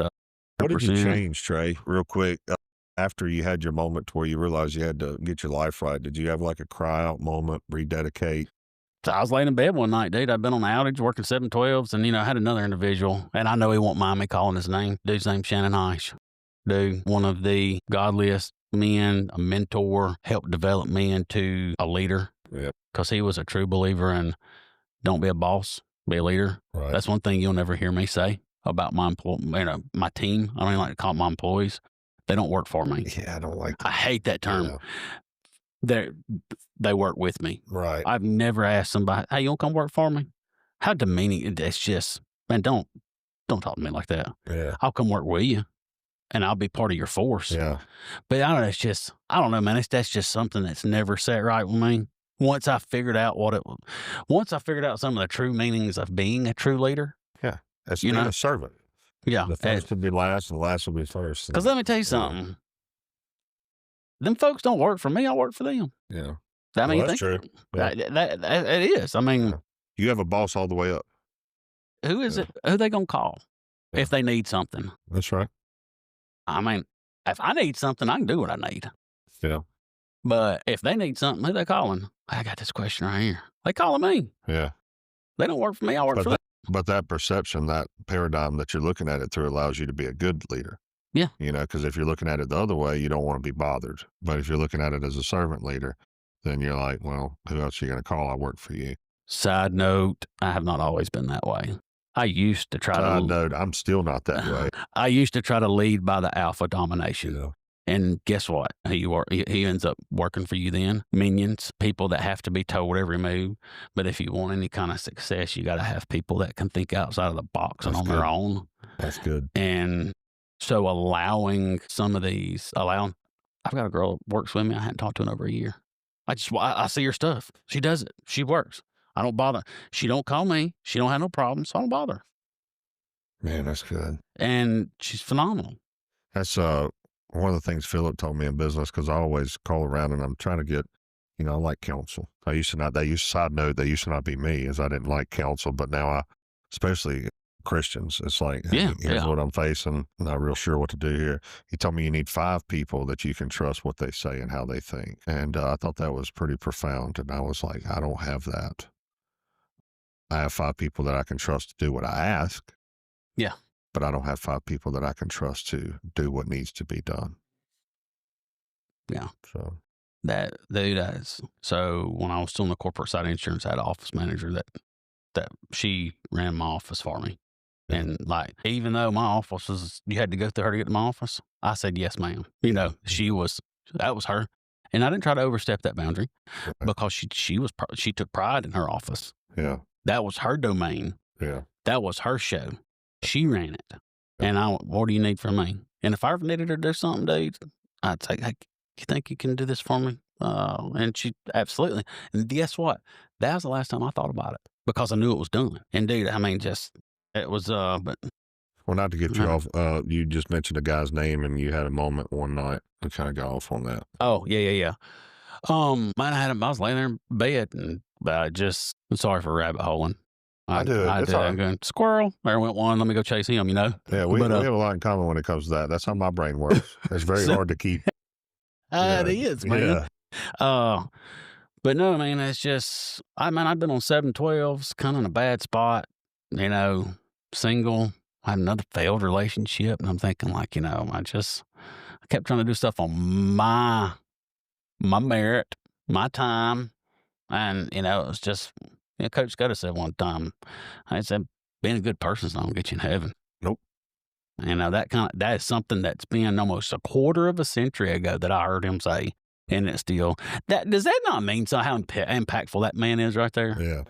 A quarter of a century ago. And dude, I can remember conversations with him. I can remember butt chewings that I got from him. But his advice was always biblical. Yes. Always. Yes. Yeah. You read up on Smith Wigglesworth? No, I have not. Do that in your free time. I will. I'll do that tonight, probably. It's about a man that he learned how to read and only ever read the Bible. Did some crazy stuff. But anyways, I just thought about that when we were talking about That's very good. Smith Wigglesworth? Smith Wigglesworth. How do you forget that name? Yeah, I did. That's a cool name. I did for like the 3rd time. But What's your name? Trey? What's your name? Smith Wigglesworth. And was cool overseas or whatever. But yeah, man, he did some Lord worked to him to do some crazy miracles, but he didn't know how to read. His wife taught him how to read through the Bible, and that's all. He said, that's the only book from my understanding, if you read it and it's different, I have a vague understanding of Wigglesworth. I've just started reading them myself, but God used him to perform miracles. Like he was a no-nonsense, God's about to do this, and God did some miracles to him. That's very cool. brought pretty his cool. wife back to life twice, supposedly, until the third time she said, "I'll leave me this time. I Yeah. don't want to come back." Yeah, we're gonna play baseball here. Strike three. I'm Yeah. out. Which is an insane thing to say, but I mean, go read it for yourself. I mean, I don't put limits on what God can do when you let him. Yeah. I mean, what do you think? If you Yeah. could go to heaven right now, you know? I'd take a step. I just don't know if I'd want to come back. I love my daughters and everything. It's just, I've been in the presence of God very strong, and I felt like this was hell when I came back. Well, I mean, there's some pretty bad stuff here, bro. Well, I mean, there You is. know, It's but- just when you're in the presence of perfection. That's right. That's right. And you step back into something imperfect. It's, But, you know, when you think about it, like, what do I live from? I live for my family, and I live for God. I live for my legacy. well, what You happened know? that night specifically, though, that you remember about? I was just having a heart attack. I don't know if I was had something wrong with me. I got up and went to the emergency room Okay. after I regained strength. For being able to do that. You took yourself? Bro, I was one man wolf pack. You know, I was by myself. I didn't have nobody to take me unless I called the ambulance. Where I lived was kind of a retirement community, and it was kind of supposed to be really the other way around. If anybody needed to go to the hospital, I was supposed to be taking them, not them Right. taking me. And you know, it was but I was ER till 3:00 that morning, and they said, "Sir, we can't find nothing. You know, nothing anywhere." Or went and the cardiologist. And dude, I was still working out, getting me a workout in 3 or 4 times a week, walking 8 to 10 miles a day. That was when I was still on my tools and it was just, I'd always seeked stuff, but never seeked it in his time. It was just in mine, Mhm. and when I say that, like seeking success at work, seeking success as an individual, Yeah. building that legacy that I want to leave for my, Talking to him when it's convenient. yeah. Yeah. I just kind of, well, yeah, like I'll get to you when I can. Right. And that was kind of, I mean, it was laying there in the bed in Mount Olive, Alabama, bro. I'll never forget it like it was yesterday. I can still remember looking at, but I can still see the sheets that was on my bed and where my TV was. I can see it like it's a painting hanging on the wall right there. Right. And the guy I was talking about a while ago, I called him. I said, "Hey man," I said, "I got something going on. I'm going to the hospital. I don't know what's going." He says, "What do you need me to?" I mean, he's 35 minutes of the way. He says, Right. "You need me to come to you?" I mean, I'm like, I said, "No." And me and this guy had started at the same level. We were both a little low on the totem pole people when we started. And he, I was kind of like, man, he always gets this. It's almost like it's almost a little jealousy because I work just as hard as him, And guess what? He could be just as lazy as me at times. Mhm.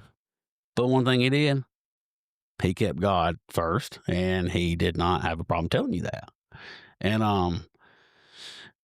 And that was, it's just I'd always, where's my success? Why can't I have my family? Just all these questions. And that night, laying right there, man, I thought I was going to check out, and I was going to be gone from y'all. And that was my turning point, mentally and spiritually. I got you, T.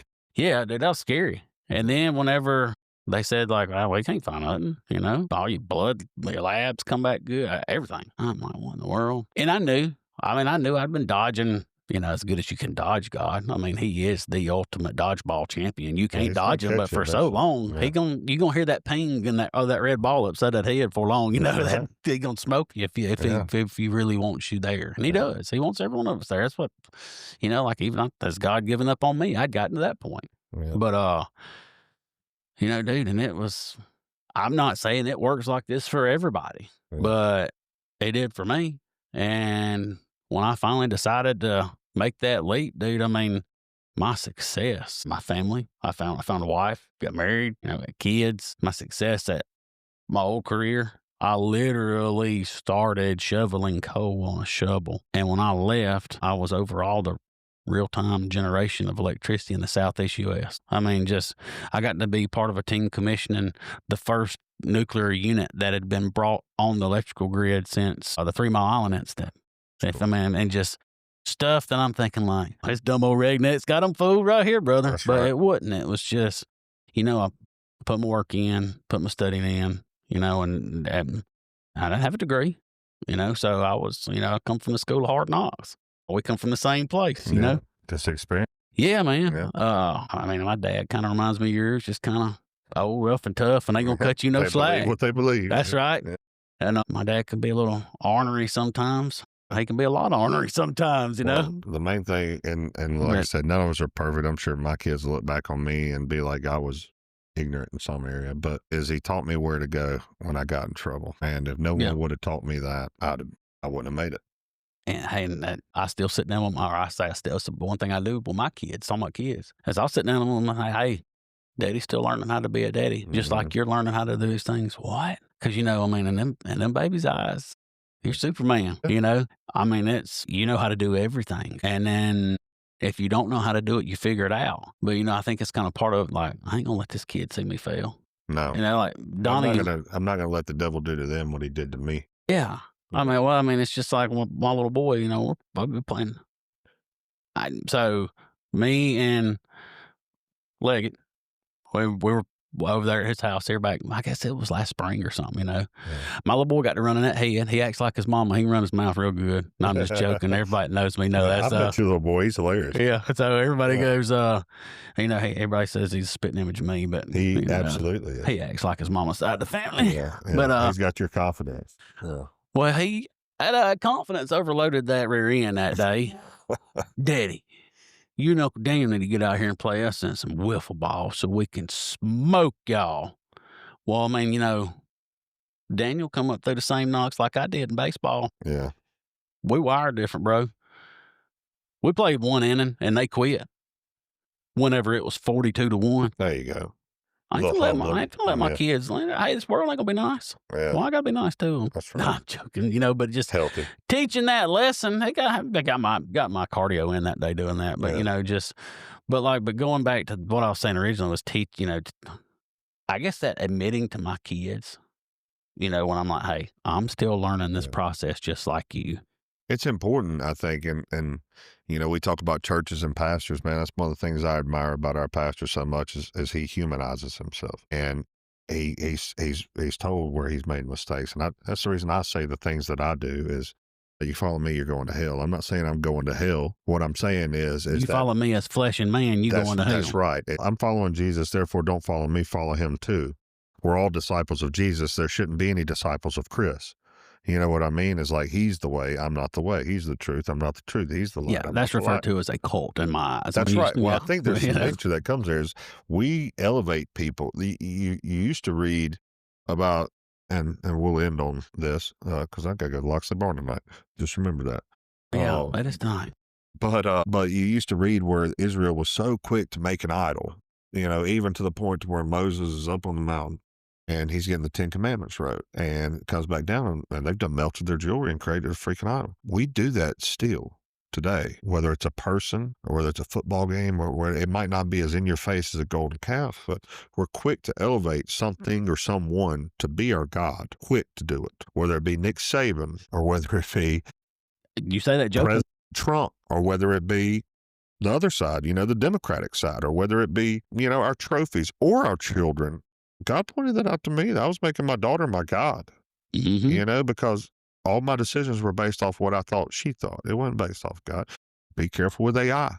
Oh, what a powerful idol that might become. It can be fun, but it can be dangerous. That's right. And God pointed that out to me one day. I'd gotten my answers all week from AI. I hadn't asked God once, what do you think about anything?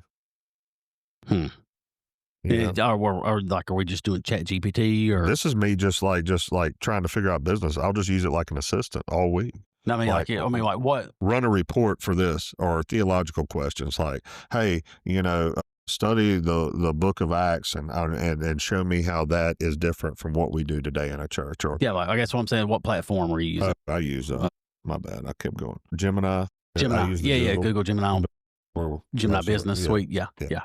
I like it. And then I'll try some of them. I've tried Grok. I've tried all of it. But I think the number one thing is with all this stuff, a lot of people's uneasy about where this goes. But it's don't put any of it before Jehovah. Don't put any of it before Jesus. Don't put any of it above the Holy Spirit. That's right. You know, and because we make idols all the time. God's pulling me away from Alabama football. I've said this on the last 3 episodes. It's insane, but I asked God to purify me. I did. There's a song out there called Refiner. Dude, I cried my eyes out to God one night saying, purify me. I want to burn for you. And I felt it. You know what I mean? Like you just feel that holy fire and you're like, I want to do anything you want me to do it. Yeah.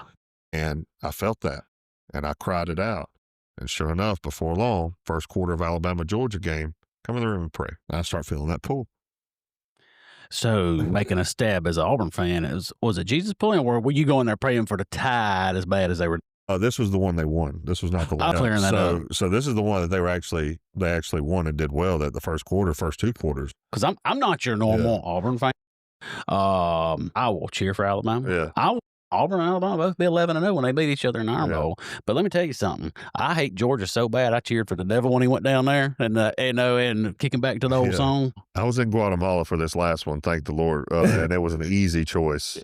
This last one, like you got all day, but I'm just saying that, like, when you say I want you to be above everything, really think about that. Who are your mentors? Who are the men you've looked up to in your life? Because he's going to take the place of every single person in your life, all of them. That's right. Which means that they're going to take a step down. He's going to reveal some things to you. And look, it possibly he also may replace them, because people that you think were good mentors, he might have somebody a little bit better picked out for you. Right. And I'm not saying the ones that you've had are bad, but for that season, that was that person that he had in your life. That's right. And I've heard it said in the world of athletics before, like, that player was a lot better player than I am coach. All right. Well, guess what? You might be destined for greatness more than what that person can mentor. So, I mean, it's just, and if they're there for the right reason and they're in the right place and for the right reason, they're not going to be offended by that. That's right. They're going to say, go, grow more. You have exceeded where I've already been. Grow more. And got to put the right person as long as you're asking. It's just be ready for a little shock that people aren't what you thought they were. We are all flawed, every single one of us. Yep.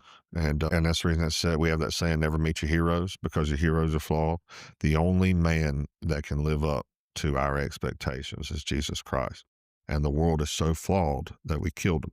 So this summer, I had that same discussion. I said, buddy, you never want to meet your heroes. This summer, we're in Atlanta, the Braves game. My little boy loves Ronald Acuna Jr. Yeah.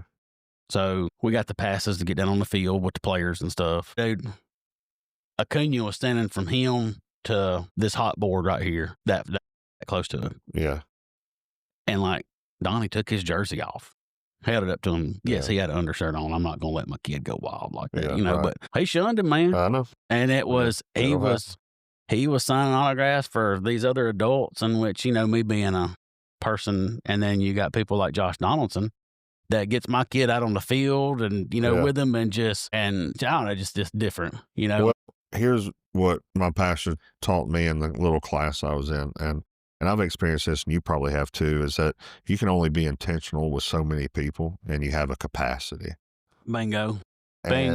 So, and I mean, there's probably people I've accidentally hurt their feelings, because I was intentional with 5 out of 10, and there was the other 5 waiting for me to do what I did for the first 5. And that's just a small scale compared to what Acuna probably, you know what I mean? I know, I've heard. But that's the reason it's important not to make these people your gods. Jesus has the capacity and the ability to make everyone feel like they're the only one. That's right.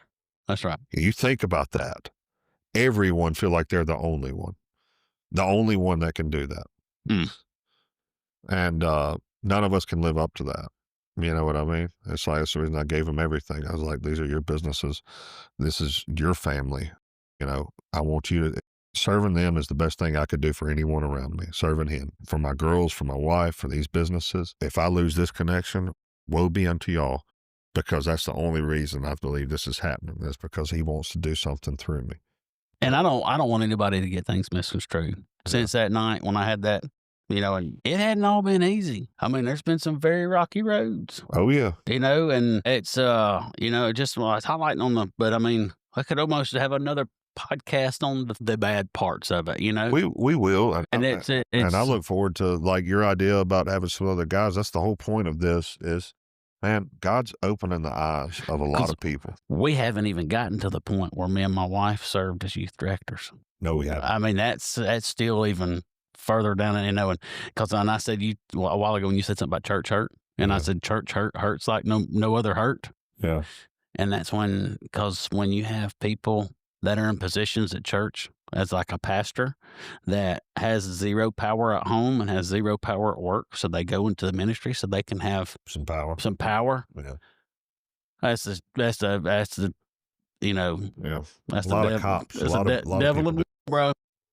You gotta let the Lord purify your motives and make sure you're in it for the right reasons. And I do believe that if you ask Him to guide you, He will. I have to believe that because I know I'm corruptible. But we're gonna have you back on. We can plan it once a month if you want to. We can say that now.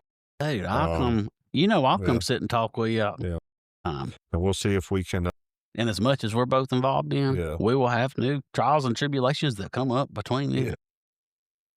We'll see if we can get some of the other guys on too, and at some point maybe do a reunion show. But it's good talking with you. I do believe that not only did I go to the reunion for a reason, but I felt like the Holy Spirit was connecting me and you at the reunion. That was the first time I'd seen you. I can tell you the last time I saw you, 2014. Jeez. Because I remember 2014. That was right before. That was right before I had my, kind of had my whole just. Was 2014, 2013? 2013. Yeah. I was right before I had my whole just really redesigning of myself. Yeah. Because where I saw you was in the Floribama, and I left out of there with $1,100 tab that night. $1,100. How ignorant. Ron, like I said. I didn't reach that high, but it probably was at least half of that, just everything I had. But hey, I tell you, one of the things that's cool, though, is when the Holy Spirit wants you to start getting involved with somebody or wants you to connect, you start just feeling an urge to reach out and do things with that person. Yeah. And I do feel that. And I think you can probably feel the Holy Spirit right now, like I can, the connection of, man, it sounds like we've had a lot of similarities and a lot of the same pulls, a lot of the same passions for God. And like I said, we'll set this up for once a month. Me and you just kind of just check back in and this is a lot different than the rest of the shows. The other shows are me talking to people that I've been in a rehab class with. This kind of gives a different aspect to maybe we can help lead some of the people that we went to school with. And this also tells you that just because they ain't in a rehab class or a small group for that, they didn't have problems. That's right. I just hadn't went. I mean, I went to a few celebration recovery meetings, but just, different callings in different places. And we got to start talking about how we can help.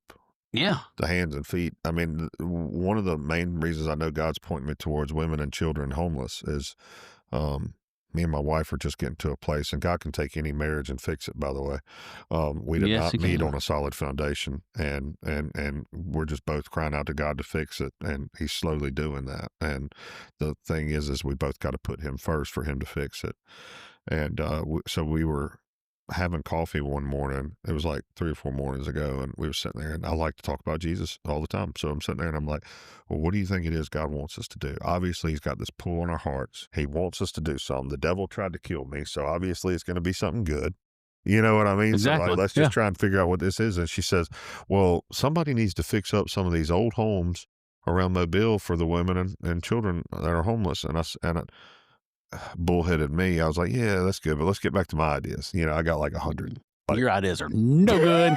I've got the talking stick. Yeah, I'm that's talking. right. This is get back the talking stick. That's perfect.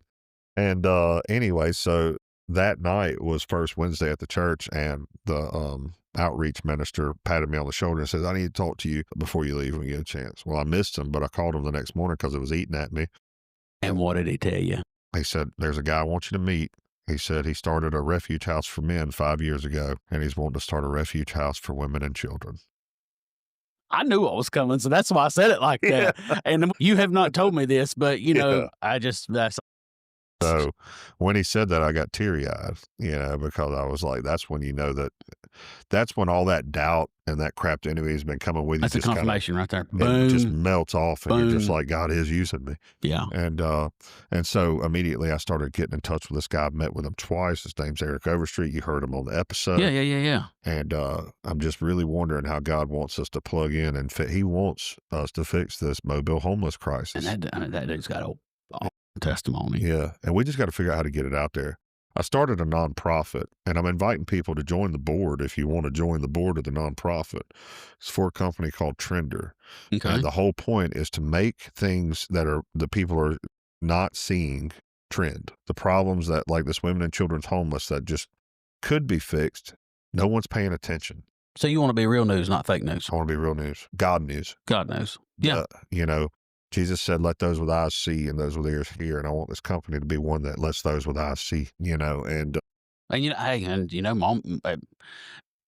Mobile's got a new mayor, and I mean, and this isn't a stab at him. This isn't a stab at Sandy. You know, I mean, my family's known Sandy's family for a long time. I mean, in the business that they're in and the business my family's in. yeah. I'm not stabbing anybody, but you know, they talk about wanting to be Mobile a better place.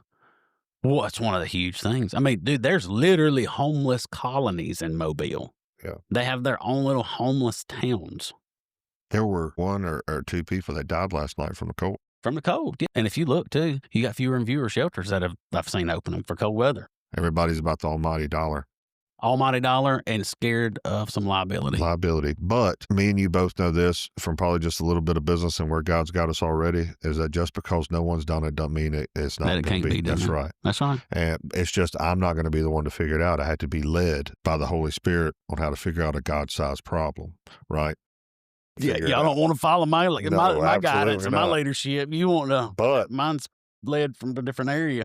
I think people's got to start taking that step of faith, though. We can't just sit around and do nothing and pray for something to happen. Like, I think I've seen this happen too many times. I've laid on the couch too many times and said, God, do it for me. And every time it's worked with, I start moving and then he starts moving. And look, I'm guilty of this sometimes too. Lazy people talk, great people act. If this is all he'll let me do, this is all I want to do right here. But you know, when it's like, you know, you have, all right, so unions. I used to be on, when I was, you know, before I took a corporate position, I was on the union board. I mean, for the state of Alabama, you know, system council, delegate, all these decorative titles from, you know, one of the state to the other. And that was, you was babysitting. You was listening to people cry about something they didn't want to do nothing about. Yeah. You know, I said, hey, I had one guy come up to me and I said, you read your union contract? No. I said, well, go start reading that and then come back and talk to me because I'm not doing your homework for you. Right. Literally, bro was coming and fussing and crying to me because he got in trouble for not doing his job. Not doing his job. Well, that was your fault, Trey. Duh. Come on, dude. I mean, that's like, hey, I mean, well, you're not doing your job, dude. And, but, help me pray about this. Yeah. We can talk more too, you know, about what you mentioned. On a cold mic, not a hot mic, you know. But yeah, that's something I'd be very interested in because, you know, my wife tells me I do not have enough irons in the fire as it is. Yeah. But saying that sarcastically.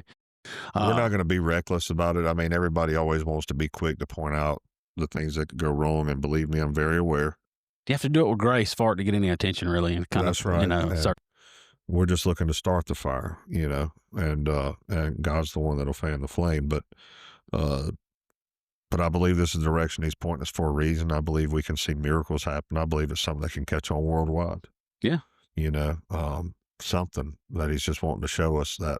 See, a lot of people get it confused where they think that he'll give you the desires of your heart and everybody starts making all these wishes for vehicles and stuff. And what they don't realize is what the Bible actually tells you is that when your heart is aligned with his, you will begin to get the wishes. That's right. You know, you talk about the homeless and it's just, I don't know, that's something people automatically think whenever they see somebody that's homeless, it is whatever, alcoholic, drugs. Guess what? When I got one of the biggest jobs of my life that I spent almost 20 years at, guess where I was sleeping? For the first 2 weeks, I didn't tell nobody this. I wish I was sleeping at my mama's. I burnt that bridge with my mom on a decision I made. I've been there. I sleep in the back seat of my truck, bro. I've been there. I got to work early, took a shower in the shower house, and went up there, and I was sleeping in the back seat of my truck until I could get my feet on, you know, but... Dude, this was probably 12, longer than that, because it was probably 15 years ago. Yeah. Right down here at the corner of Azalea Airport. The old Shell station used to have the car wash in the back. Freezing cold. It was sleeting. Yeah. You know, I lost contact with this guy. And I swapped phones and I got a new number and wish I'd never lost it. But it's a homeless guy. Like, when I first saw him, I saw his feet. So the roll-up door on the end of that car wash was cracked. Right. And I saw his feet, and I'm like over there. I'm like, I'm fist to find somebody dead. Because, I mean, it was bone chilling cold. And got to this guy, and he just got fired. Couldn't find any work. Happens quick. His wife basically told him, you can't provide. I'm going to find me a man that can. Bye. So, well, I mean, was that the wife that he needed? Was she who he needed? No. I mean, if she's that easy to quit on you, then she ain't your ride or die, you know? And, you know, that's just me talking on that part, you know, but it's, Hey, people do what they need to do sometimes. And that's the reason it's important to be connected to Jesus. yeah, I took dude in there and I took him to get something to eat and, spent several hours with him, you know? I gave him a set of boots that were insulated, and because I mean it's cold, and I mean bought him a meal, and because when I went over and checked on him, he asked me for some money. I said nope. I said, but you can come on with me and come here, and I'll buy you something to eat. Right. And when I went in that restaurant, they oh, you can't come in here. I said, well, I said he's homeless. I said he's my guest that I'm paying for. So what you fisting do is you fisting find us a table and sit us, or you fisting to put on blast for doing this. Yeah. I mean, it's my money. I'm trying to spend it, you know? Right. Don't deny me that to treat that guy. And sitting there and talking to him and learning, just picking his brain about stuff, so to speak. Yeah. With no drugs, no alcohol. No, it's not. Nothing like that, dude. So, I mean, people are so quick to make a stereotypical assessment of a situation. That's right. You know, and it's just, I got back to the elementary. They judging that book by that cover. Hey, some of the scariest men out there are the ones in suits. Ain't that a truth? Ain't that the truth, bro? Not the homeless man. Nope. But it does get rough out there. That's why I think that God's leading us to take care of the women and children. And I'm not saying that the men will be forgotten, but the stories I hear about the women and the children just really. Well, it's the kind of the way they're exploited to do stuff. Yes. And it's the expectations of them. Yeah. In that Sick market. You can literally call it a market. Yeah, you could. I mean, it's because yeah, it's not great. That break your heart, dude. Yeah. If you got any kind of decent, you know, human under that chest, it'll break your heart. Yeah. Well, we're just going to pray that the Lord help us fix it. In fact, Trey, I'm going to, as tradition, let the guests pray us out. So I'm going to let you pray us out, man. Lord, we just come before you, Lord. We just want to thank you for this day and thank you for your blessings, Lord. Lord, we're just asking to continue to bless us the way you do, Lord, as we just continue to give you all the glory, Lord, because we know without you, none of this would be possible, Lord. I want to thank you for giving us this time today, Lord, just this time to open up. And, Lord, we'd love for millions of people to hear this, but if just one hears it and that soul's found, then it was worth it, Lord. Lord, I just want to thank you for putting Chris in the situation you have and blessing him, Lord, to the manner where he can do the things he can do, serving you and to your honor and your glory. Lord, I just want to ask that you just give us safe travels as we depart from here and go our separate ways, Lord. Lord, just want to ask that you continue to guide us and lead us. But most of all, Lord, we want to thank you for your son, Jesus Christ, Lord, and sending him to die on the cross for us, Lord, and our sins and our salvations, Lord, because that was the almighty sacrifice, God. And God, in all these things we ask in your name, Lord, in Jesus' name we pray. Amen. Yeah. Thank you, brother. That was good. They think it's a game. They think the air is empty. But the frequency is loaded. Listen close.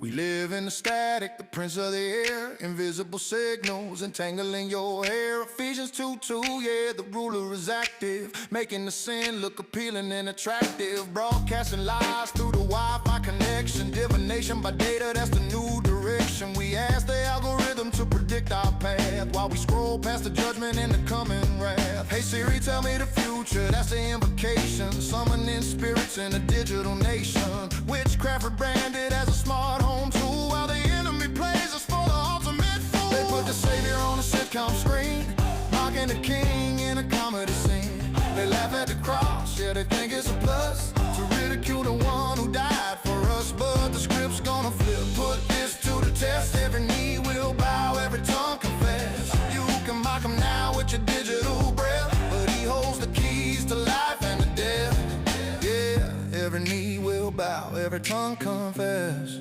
Yeah. Now check the audio, the laugh box machine, programming your mind to think the dirty is clean. Adultery happens, can laughter play. Disrespecting your father, can laughter play. They trained you to giggle when the spirit is broken, to validate sin every time it is spoken. Social proof tells you that Cruelty is funny while they trade your soul for their power and money. It's the comedy of cruelty eroding your heart, tearing the image of the Father apart. We sit on the couch, drinking poison like wine, laughing at the darkness while we cross the line. They mock the humility, they mock the grave, they spit on the image of the holy faith. Using the airwaves to broadcast the scorn, but they don't understand why the Savior was born. Yeah, he took the nails, yeah, he took the abuse, so we could be free, so we could get loose. But we use our freedom to tune in the show that mocks the very blood that makes us white as snow. It's the ultimate treason, the ultimate pride, laughing at the groom while you're poisoning the bride. They put the Savior on a sitcom screen, mocking the king in a comedy scene. They laugh at the cross, yeah, they think it's a plus to ridicule the one who died for us. But the script's gonna flip, put this to the test. Every knee will bow, every tongue confess. You can mock him now with your digital breath, but he holds the keys to life and to death. Yeah, every knee will bow, every tongue confess. The airwaves are crowded, but the throne is occupied. He died for you, don't laugh at the sacrifice. Wake up, turn it off, bow down.